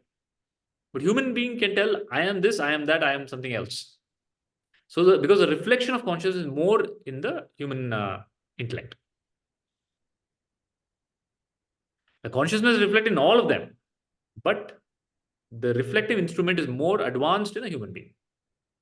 That's why the reference is given of Navadware Purushati Iti Purushaha, because the recognition can only happen in a human body. The self-realization can only happen in the human body, cannot happen in any other body. The human body is required for self-realization. Okay, Guruji. Is it clear?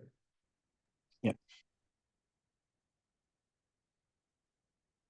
Any other doubts? So, shloka number 1, Sri Bhagavan Vacha, Urdhvamulam Adashakam, Ashwattam prahuravyayam chamdansi yasya parnani yastvam veda savedavit. So I'm just going through a few shlokas from the 20 shlokas. The meanings of the shloka I've already explained. I'm just again referring to the shloka and reiterating it. So the first shloka tells Urdhva Moolam Adashakam. Krishna gives an example here. He's giving a reference to a Ashwatha tree. He's explaining what is samsara. It is like a Ashwatha tree. What is Ashwatha tree? People tree. Have you all seen a people tree? Can somebody describe me the people tree?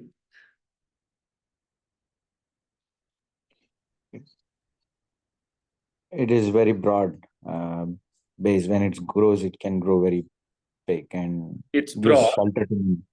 Yeah. It And gives one shelter. people tree will give birth to a forest.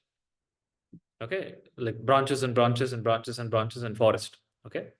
So the samsaras are like a people tree, but it's an inverted people tree. The roots of this people tree is in the sky, and the shoots are in the earth, is what Krishna tells. Urdhvamula Matashakam. It's ulta, and the roots are in the sky, and the shoots are in the earth. So the root here, the samsara doesn't, when you say sky, it's not referring to up. The root refers to what is the inner essence. For example, scientists, they're not satisfied with the superficial. So you see the world, I see the world, I see the tree, I see the planet. Okay, fine. That is a superficial. It is the outermost perception. It is the most superficial perception. So they're not interested in the superficial. They want to find the root cause of within the superficial. So they go deep into matter. Okay, they go into the atom, subatomic, quantum. Okay, and what is the root that they've gone to? Quantum. Now they've told the root of the physical world is the quantum world.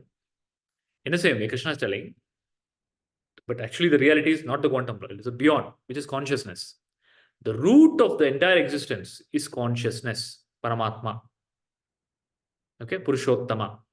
From him, everything, that it's the root. And for any plant to grow, the root has to be strong. There's a beautiful rose flower. The rose flower is beautiful because it's of the root. The moment you cut it, separate it from the root, after some time it dies. Okay? So whatever the world is because of its root. And that root is Paramatma. And the shoot of this tree is the leaves. The leaves Krishna compares to it Veda. All the leaves are like the Vedas. The Vedas are, I told you in the beginning, they are like the blueprint of creation. What you see, the gross world, they're all because of the creation of the Vedas. The Veda mantras hold the secret of creation. Okay, the Veda mantras are the first creation. From the Veda mantra comes the secondary creation. Okay, that's why the Veda mantras hold. Even there are so many various mantras that chanted in a certain way, in a certain way, person and sound, it can alter creation. That's practically what happens when people do Yajna and Homa. You do it for some wealth, you do it for some children, you do it for health, right? You do Gayatri Homa for wisdom. Then there are Homas and Yajnas for altering creation, bringing rain, okay, for crops. All that is nothing but changing, manipulating creation. So Krishna tells that the roots are in the sky and the shoots are in the earth. It means the root cause of the creation. What you see is the creation. What you see is the tree, but you don't see the root. Whenever you go to a forest or a garden or everywhere, you see the plants, but you never see the root. The root is hidden. In the same way, you see the world, but you do not see the root of the world, which is Paramatma. And no root, no world. The root is in the heaven. Heaven here means consciousness, up, higher consciousness. The higher consciousness is the root. And what is superficial is nothing but the image that you see. And the image is constantly changing. The image is not real. What is real and the image is the way it is because of the Vedas. And who is the master of all of this tree? Is Paramatma, is Purushottama, Ishvara. He is the one who controls the world. He is the I am that I explained to you. From the pure I comes the reflection, pure reflection is the I am. And that I am is called Ishvara. Is also called as, in the example of wave, water, and ocean, is the ocean. Who takes the ownership of who tells I am the whole thing. It is Ishvara. And that Ishvara is nothing but the appearance of Paramatma as the world and as the Lord. So there's a Parabrahma, then Nirguna Brahma, and Saguna Brahma. The Saguna Brahma is the creation, that which you see, manifest reality.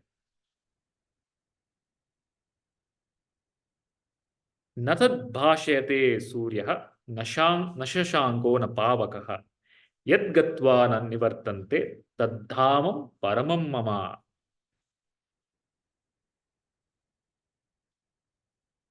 The world that you see is illuminated by sunlight. What is the sun illuminated by? The world is illuminated by the sun. What illuminates the sun? What illuminates the sun is the consciousness, the light of all the lights. So this I explained in the tracing back to the real seer. The light is the sunlight. The sunlight gets illuminated because of consciousness. But the sunlight you cannot see without the power in the eye. The power in the eye, more powerful than that is the power in the mind. More powerful than the mind is the intellect. And more powerful than the intellect is the consciousness, which is the original. Think of it like this. Think of the body, mind, intellect as a very advanced quantum computer. Okay? The quantum computer can do any computation. Ultimately, a sentient being has to receive it or acknowledge it. Right? There's an instrument, there's a machine. Okay, you put some equation and the machine gives an answer. Does the machine understand the answer? In your phone, right? You have a calculator. You put 2 into 5. Okay, it gives you an answer. What is the answer 2 into 5? It is 10. Okay, does the calculator understand it's 10? Does it have any understanding of 10? For it, it's just a number. It's just a mathematics. To make sense of anything, of any object, of any perception, a sentient being is required. You understand? And that sentient being is not machine. It's a sentient being. It's consciousness. Okay, and that consciousness is the light of all the lights. That's why we tell Koti Surya Samaprabha, right? Koti Surya Samaprabha means equivalent to 1,000 suns. Because there can be 1,000 suns. But if you are blind, it's useless. In the same way, there can be a beautiful world. But if there's no consciousness animating through your body, you cannot experience it. So the light of all the lights is the Atma Jyoti, is the self. So na tad bhasayate sureha, nor sun, nor moon, nor fire. No external light can illumine me. I illumine everything else. You understand? Don't think there's a dependency for your existence from the other. The world is there because that's why I am there. No. The world is there because you are there. The world is dependent on you. For example, you go to Paris. You have a dream. You go to Paris. You think, oh, because this Paris is there, this earth is there, I am there. But what is the reality? Because of you, Paris has come from you. And that you is consciousness. The world that you see is appearing because of you, in you. You understand? And no other light, external light, can illumine that. You are the illuminator.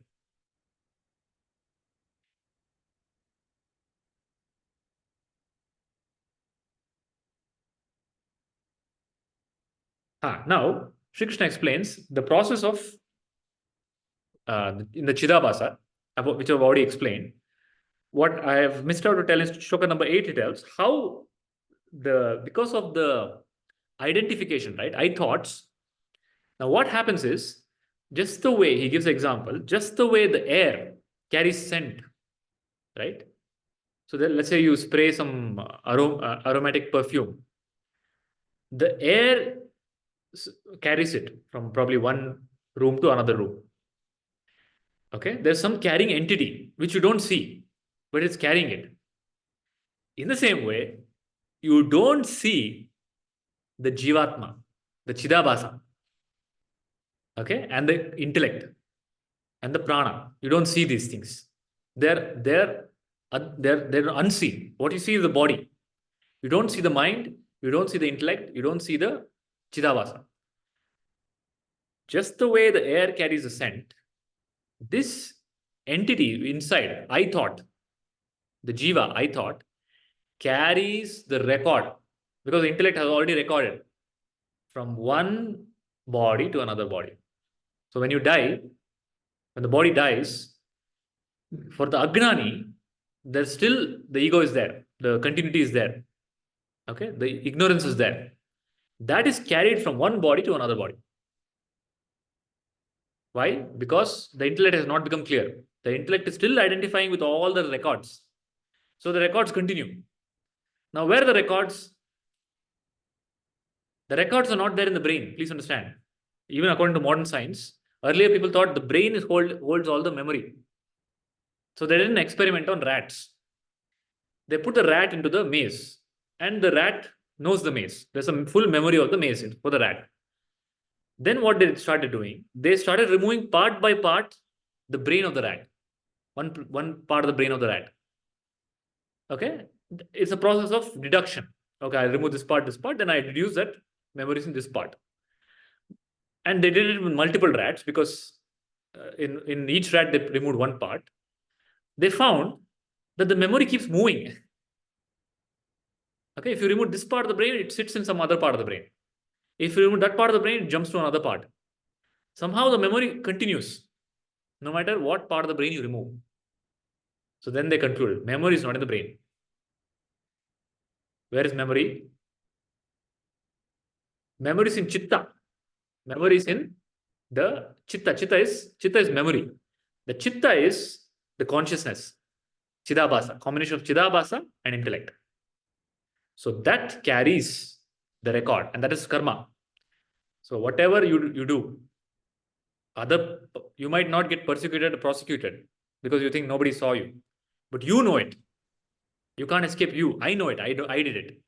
That I did it gets carried forward and comes back to you. That's called karma. You understand? You know you did it. Who knows that I did it? Chidabasa intellect combination. That you can never escape. And that is called Chitragupta. Have you heard Chitragupta? He's an associate of Lord Yama. When you die, the Chitragupta comes and opens all your records. Again, Sanskrit. I go back to Sanskrit, the beautiful language. The meaning is in the word. Chitragupta means, Chitra means image. Gupta means hidden. So what is Chitragupta? Hidden image. Where is the hidden image? In your consciousness. You know everything. Whatever you have done, the self has seen. The Jivatma has seen. Okay? And that opens up at the time of death. And that is carried forward to the next birth. In the case of Agnani. In the case of the Gnani, there's no rebirth. Okay? The Gnani has no more rebirth, because while he's alive, he's attained Paramatma. Is that clear? Any doubts? Now, without understanding this, the ignorant people, they start thinking, I am the body, without understanding the Purusha. you start identifying with I am the body, that becomes your cause for cycle of transmigration. Birth, rebirth. And you go on experiencing this cycle endlessly. How many years? How old are you? Ramji, how old are you?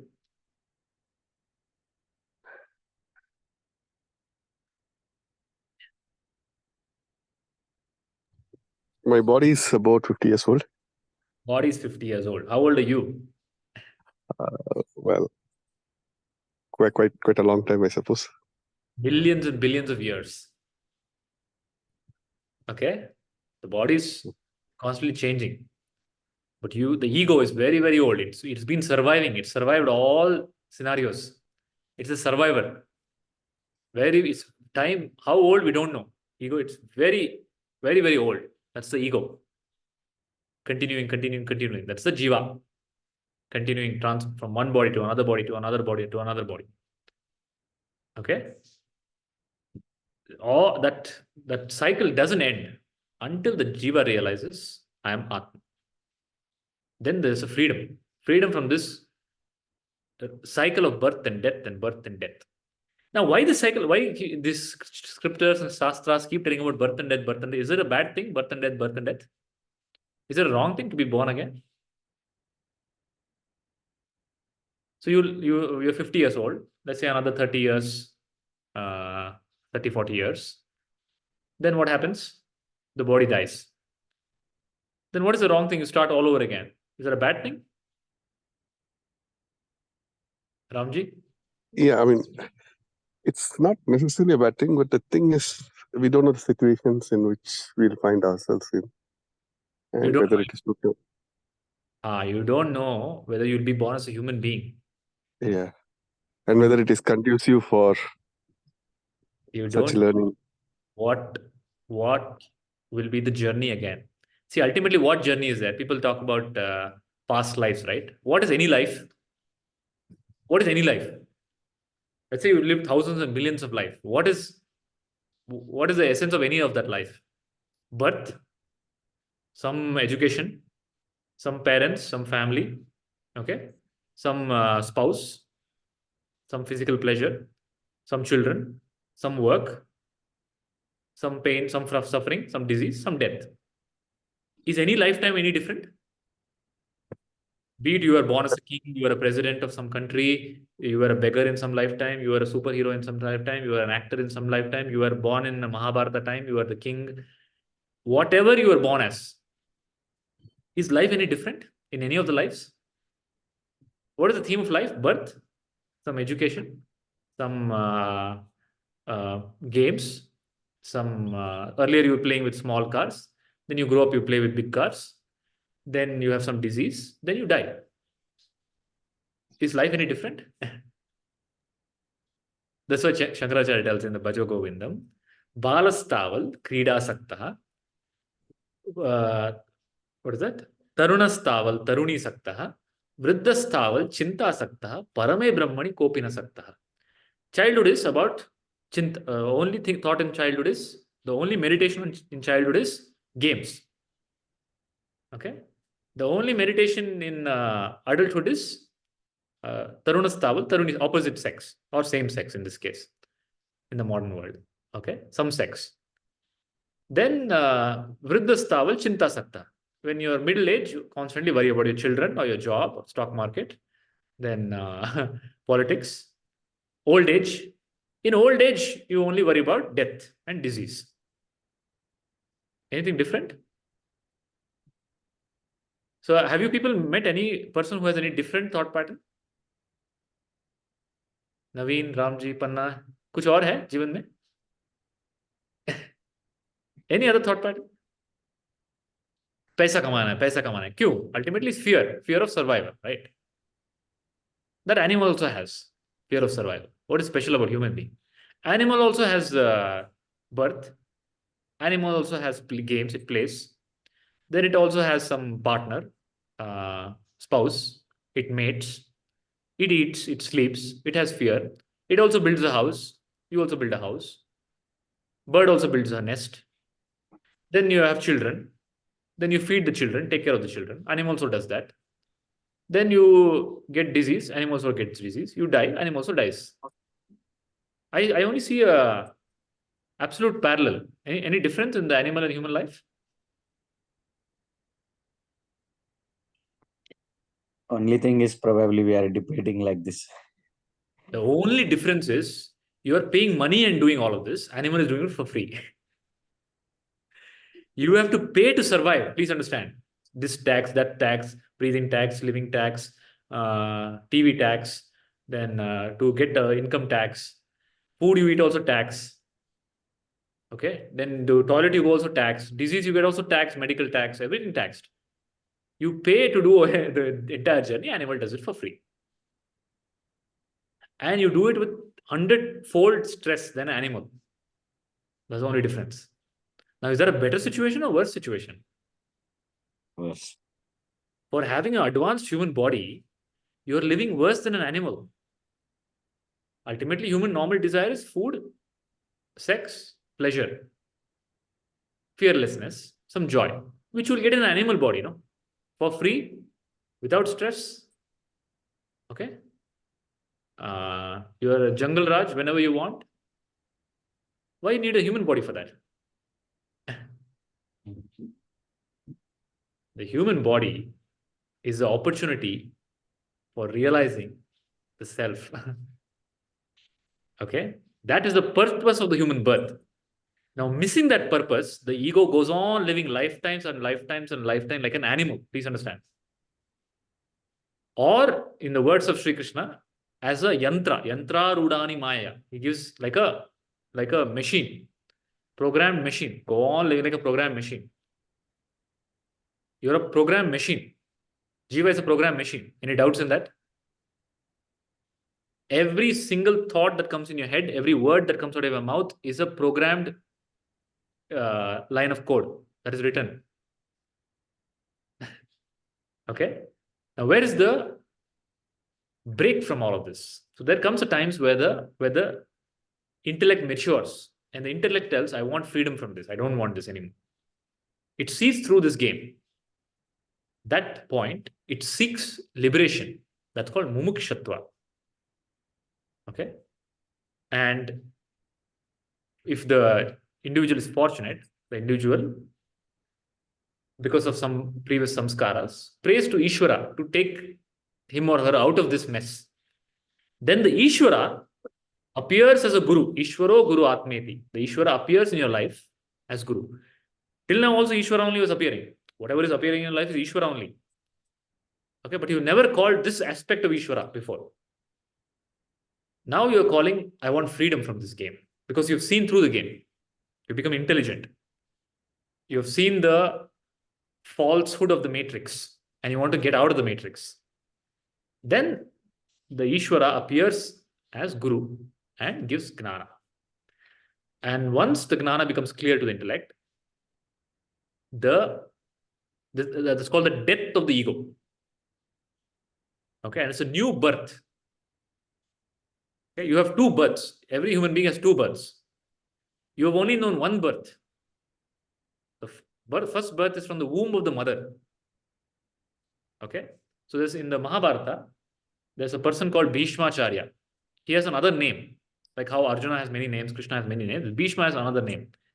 He's called Dvija. Dvija means twice born. He's twice born. 2 times he's born. So you all know only one birth, being born because of the womb of the mother, from the womb of the mother. There's a second birth, which is from the womb of the guru, which is not a physical birth, which is a spiritual birth. Okay, it is the death of the ego and birth of the gnani. That second birth is the final birth. No more birth after that. Okay, until you are born twice, you are born perpetually. Okay, that's a nice statement I made up right now. Until you are born twice, you are born perpetually. Cool, you can make it a sticker or a t-shirt. Okay, is it clear, everybody? The Gnana has to come, right? Without the Gnana. So my wife is correcting me. Even Brahmopadesham is called Dvija. So you've heard of this process called Brahmopadesham. Brahmopadesham is the thread ceremony, right? The Brahmopadesham is Brahma Upadesham, the teaching about Brahman, that you are that. That is called Brahmopadesham, not that function that you do with all the relatives and the show and the pomp. That's not Brahmopadesham. There's a transformation in the child. The child gets the Gnana. I am not the body. And how? Through Gayatri Mantra. Om Bhurbhuvasva Tatsaviturvarenyam Bhargo Devasya Dhimahe Dhiyo na Prachodayat. What is Gayatri Mantra? It's a prayer for Sadguru. Om Bhurbhuvasvaha. Bhurbhuvasva. I have three states: waking, dreaming, deep sleep. Tatsaviturvarenyam. Who is illumining the three states is consciousness. Bhargo Devasya Dhimahe Dhiyo Yona Prachodayat. Dhi, my buddhi, let it understand the consciousness. So the Gayatri Mantra is the prayer for Gnana to my intellect. Very specific. Please understand. And that's called Brahmopadesha.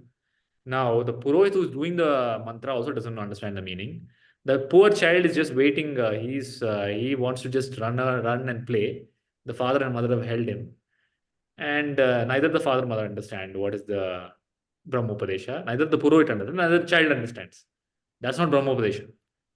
Brahmopadesha is supposed to be Dvija, second birth, provided the Gnana is transmitted and the child awakens. Instead, you put a thread, you eat nice food, okay, pester the child every day to Sandhya Vandana. What is Sandhya Vandana is also something else. What is Sandhya Vandana you know, and what is Sandhya Vandana is very different. What is Sandhya Vandana?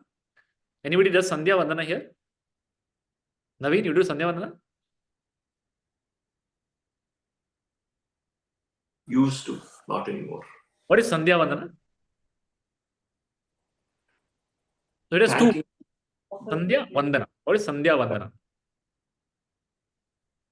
Praying to the sun, right? No. Sandhya means Sandhya Kala. Sandhya is neither day, neither night. It's a sunset time or sunrise time. Okay? It's a Kala where either the sun is rising or sun is setting. You understand? The day day is ending, the night is beginning. Sandhya refers to Sadguru. Okay. Vandana means prostrations. Why Sadguru? Sadguru represents the sun, is because he's pure consciousness, and he is neither material, not knowledge, not ignorance. He's beyond. So my prostrations and my seeking, I bow down to Sadguru, which is the highest principle, to bring the wisdom in me that I am the self. Sandhya Vandana. So you do it at the Sandhya Kala. That's why the Hiranyakashipu is also killed in the Sandhya Kala. Neither day, neither night. Okay? It's where also the Sandhya Kala, it's typically done near the water body, the ocean. The vision of the person who's doing it is the sky and the ocean. That's a horizon. There's a horizon, right? It feels like the sky and the earth is meeting. So the guru is the one who makes the impossible happen. He makes the consciousness, which is like the sky, and jiva, which is individual, meet, which is impossible. Okay? The jiva becomes Paramatma, which is impossible. That is done by Guru through Atmanjnana. So Sandhya Vandana is the prostrations to the Guru. Of course, Surya is the pratika of the Guru. It's called Twamevam Pratyaksham Brahmasi, Twamevam Pratyaksham Vishnursi, Twamevam Pratyaksham Rudrosi, Twameva Sarvam Chandosi. He is the Pratyaksha Brahma.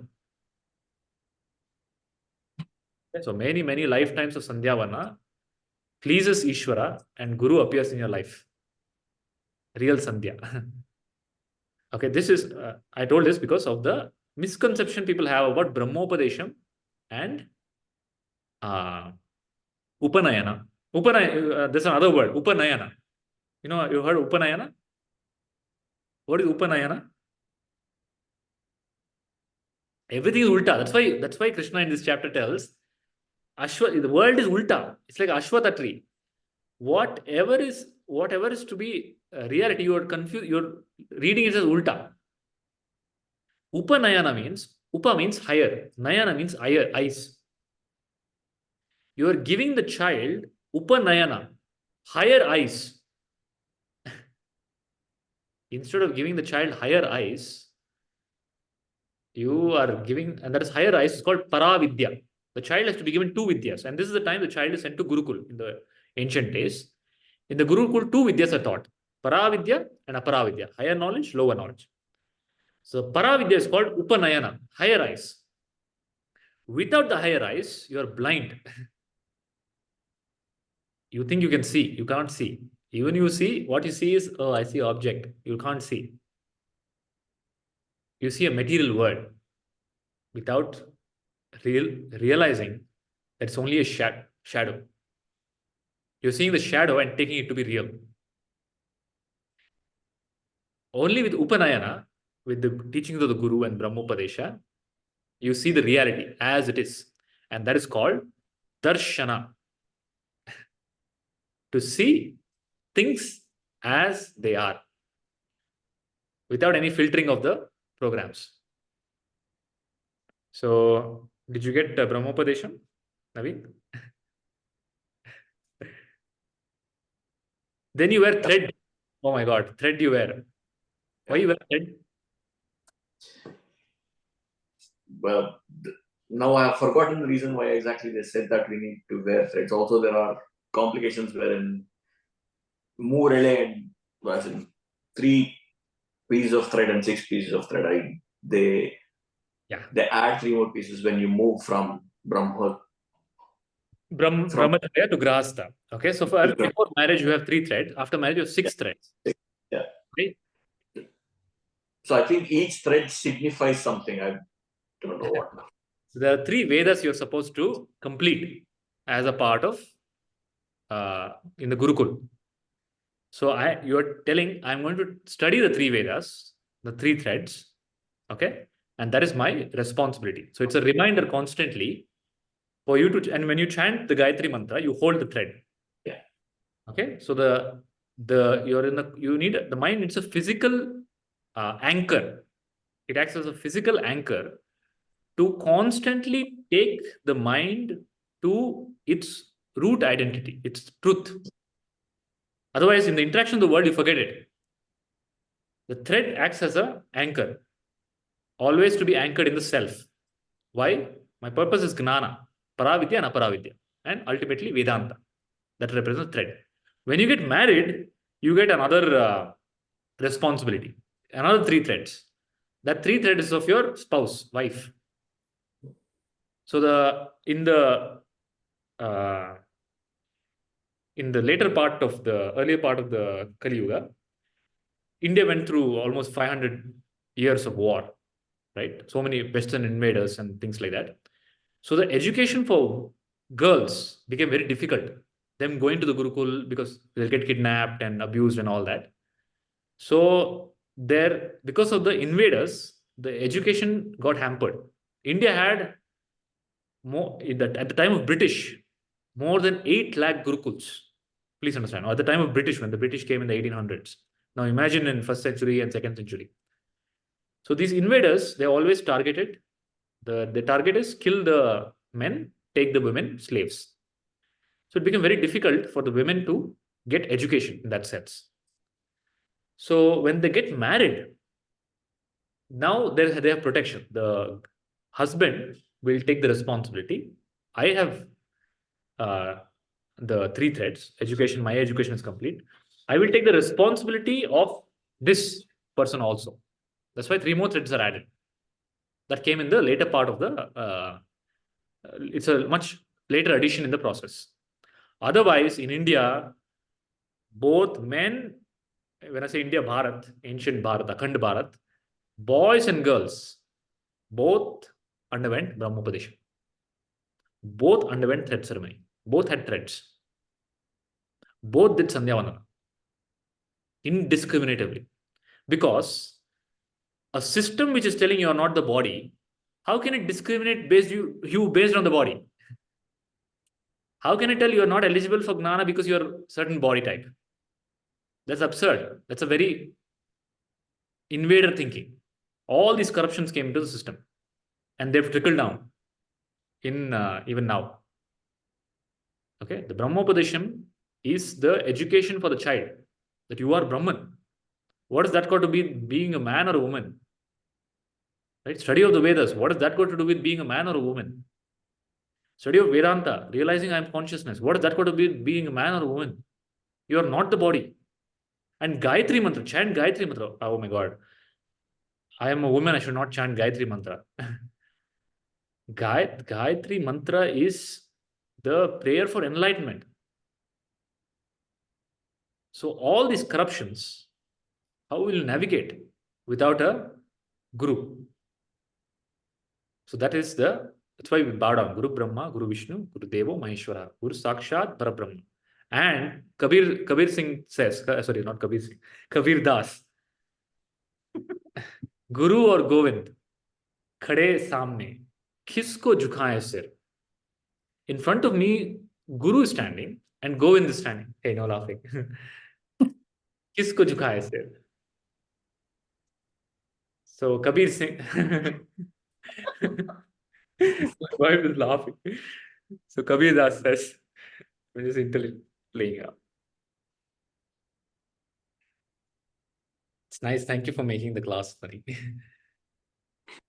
Guru Govindo kade kake lagu pai? No, Guru or Govind. Govind is Krishna. Guru is my master. Guru or Govind, khade samne, kisko jhukaye sir? Who should I bow down to first? Who will you bow down to first? Kabir says, I'll bow down to my Guru because Guru is the one who shows me Govinda. Otherwise, Govinda is a concept for me. Govinda is blue in color and with the flute. He's a concept. Only with the teachings of the Guru will I realize Govinda as my reality. Or rather, I realize I am not. Govinda alone is. That's why I bow down to my Guru. Okay? So, the Purushottama becomes Ishvara. The Ishvara becomes Guru. And the Guru gives Jnana and helps you realize your Purushottama. That is the journey. That is the cycle.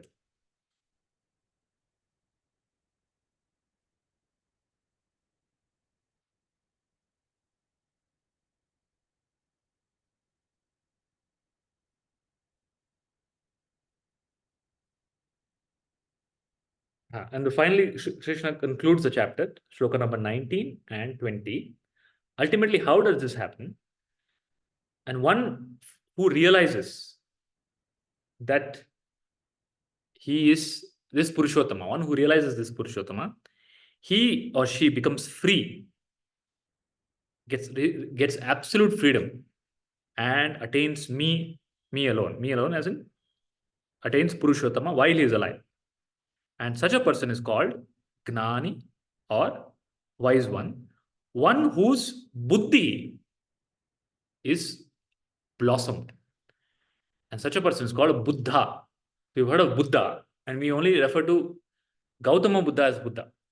Buddha means anyone whose intellect has flowered with Gnana is called a Buddha.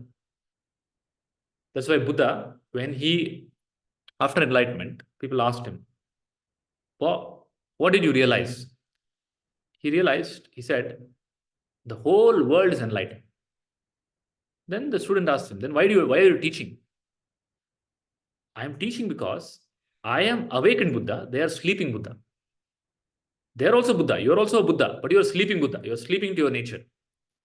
With the Gnana, you awaken to your nature.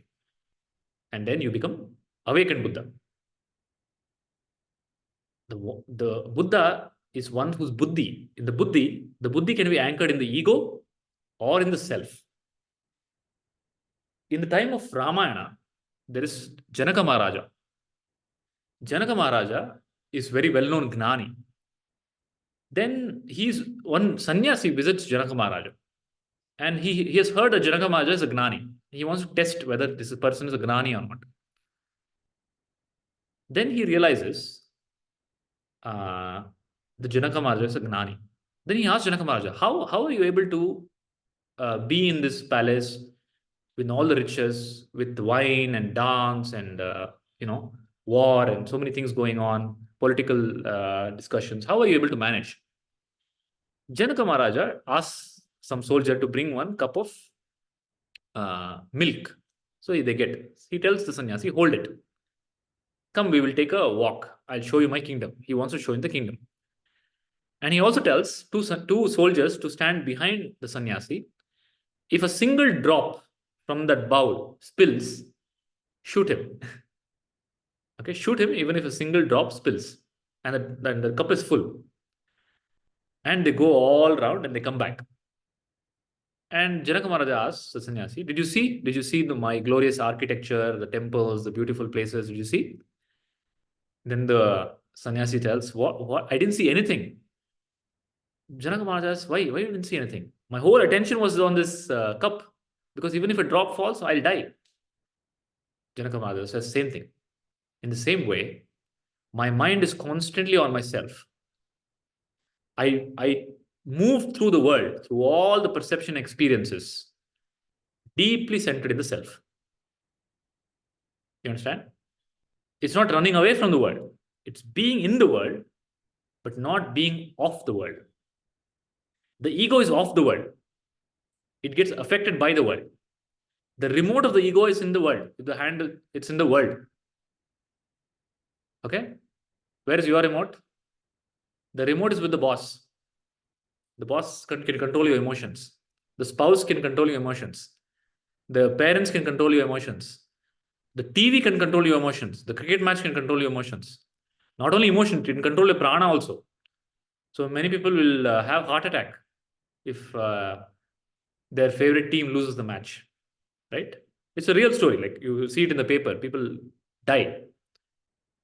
Okay. Then you have your control is in some stock market. Stock market crashes, the person dies, commits suicide. Many students, the remote is in the examination. Fail in the examination, life is lost. So ultimately, the remote is not in your hand, it's outside somewhere. True or false? You're so easily controllable. Somebody can say something, somebody can change their facial expression and can alter your inner experience. Now, what do you call such an experience? Where somebody else is controlling your inner movement. It's called slavery. Have you heard slavery?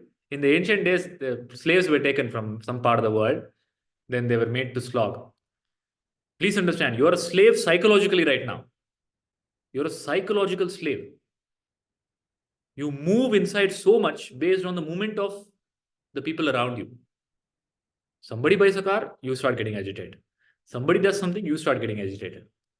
Some other part of the world is a war, you start getting agitated. Right? The principle, quantum physics don't need, the quantum physicists don't need to do the experiment on entanglement at all to prove that there's an entanglement between objects. You look at human beings, that they know it's very clear, entanglement. One part of the world, somebody cries, another part of the world, somebody cries. They're entangled. Okay. Now, do you like slavery? Slavery nice? But slavery is the problem.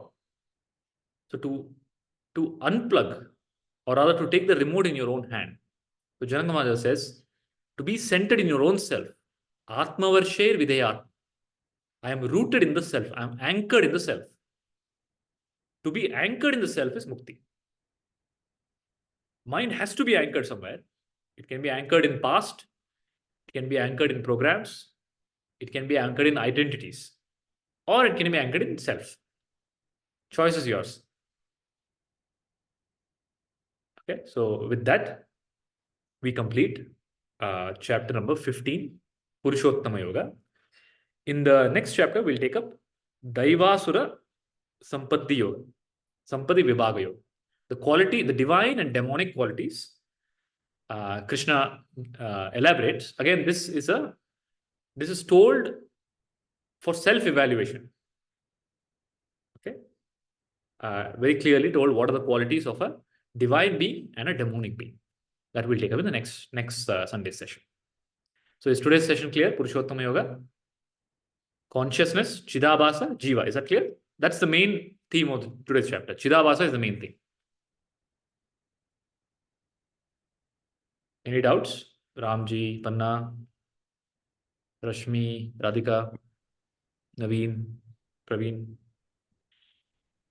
Thank you. Great. No, Guruji, thank you. Thank you very much. Shall we close for the day?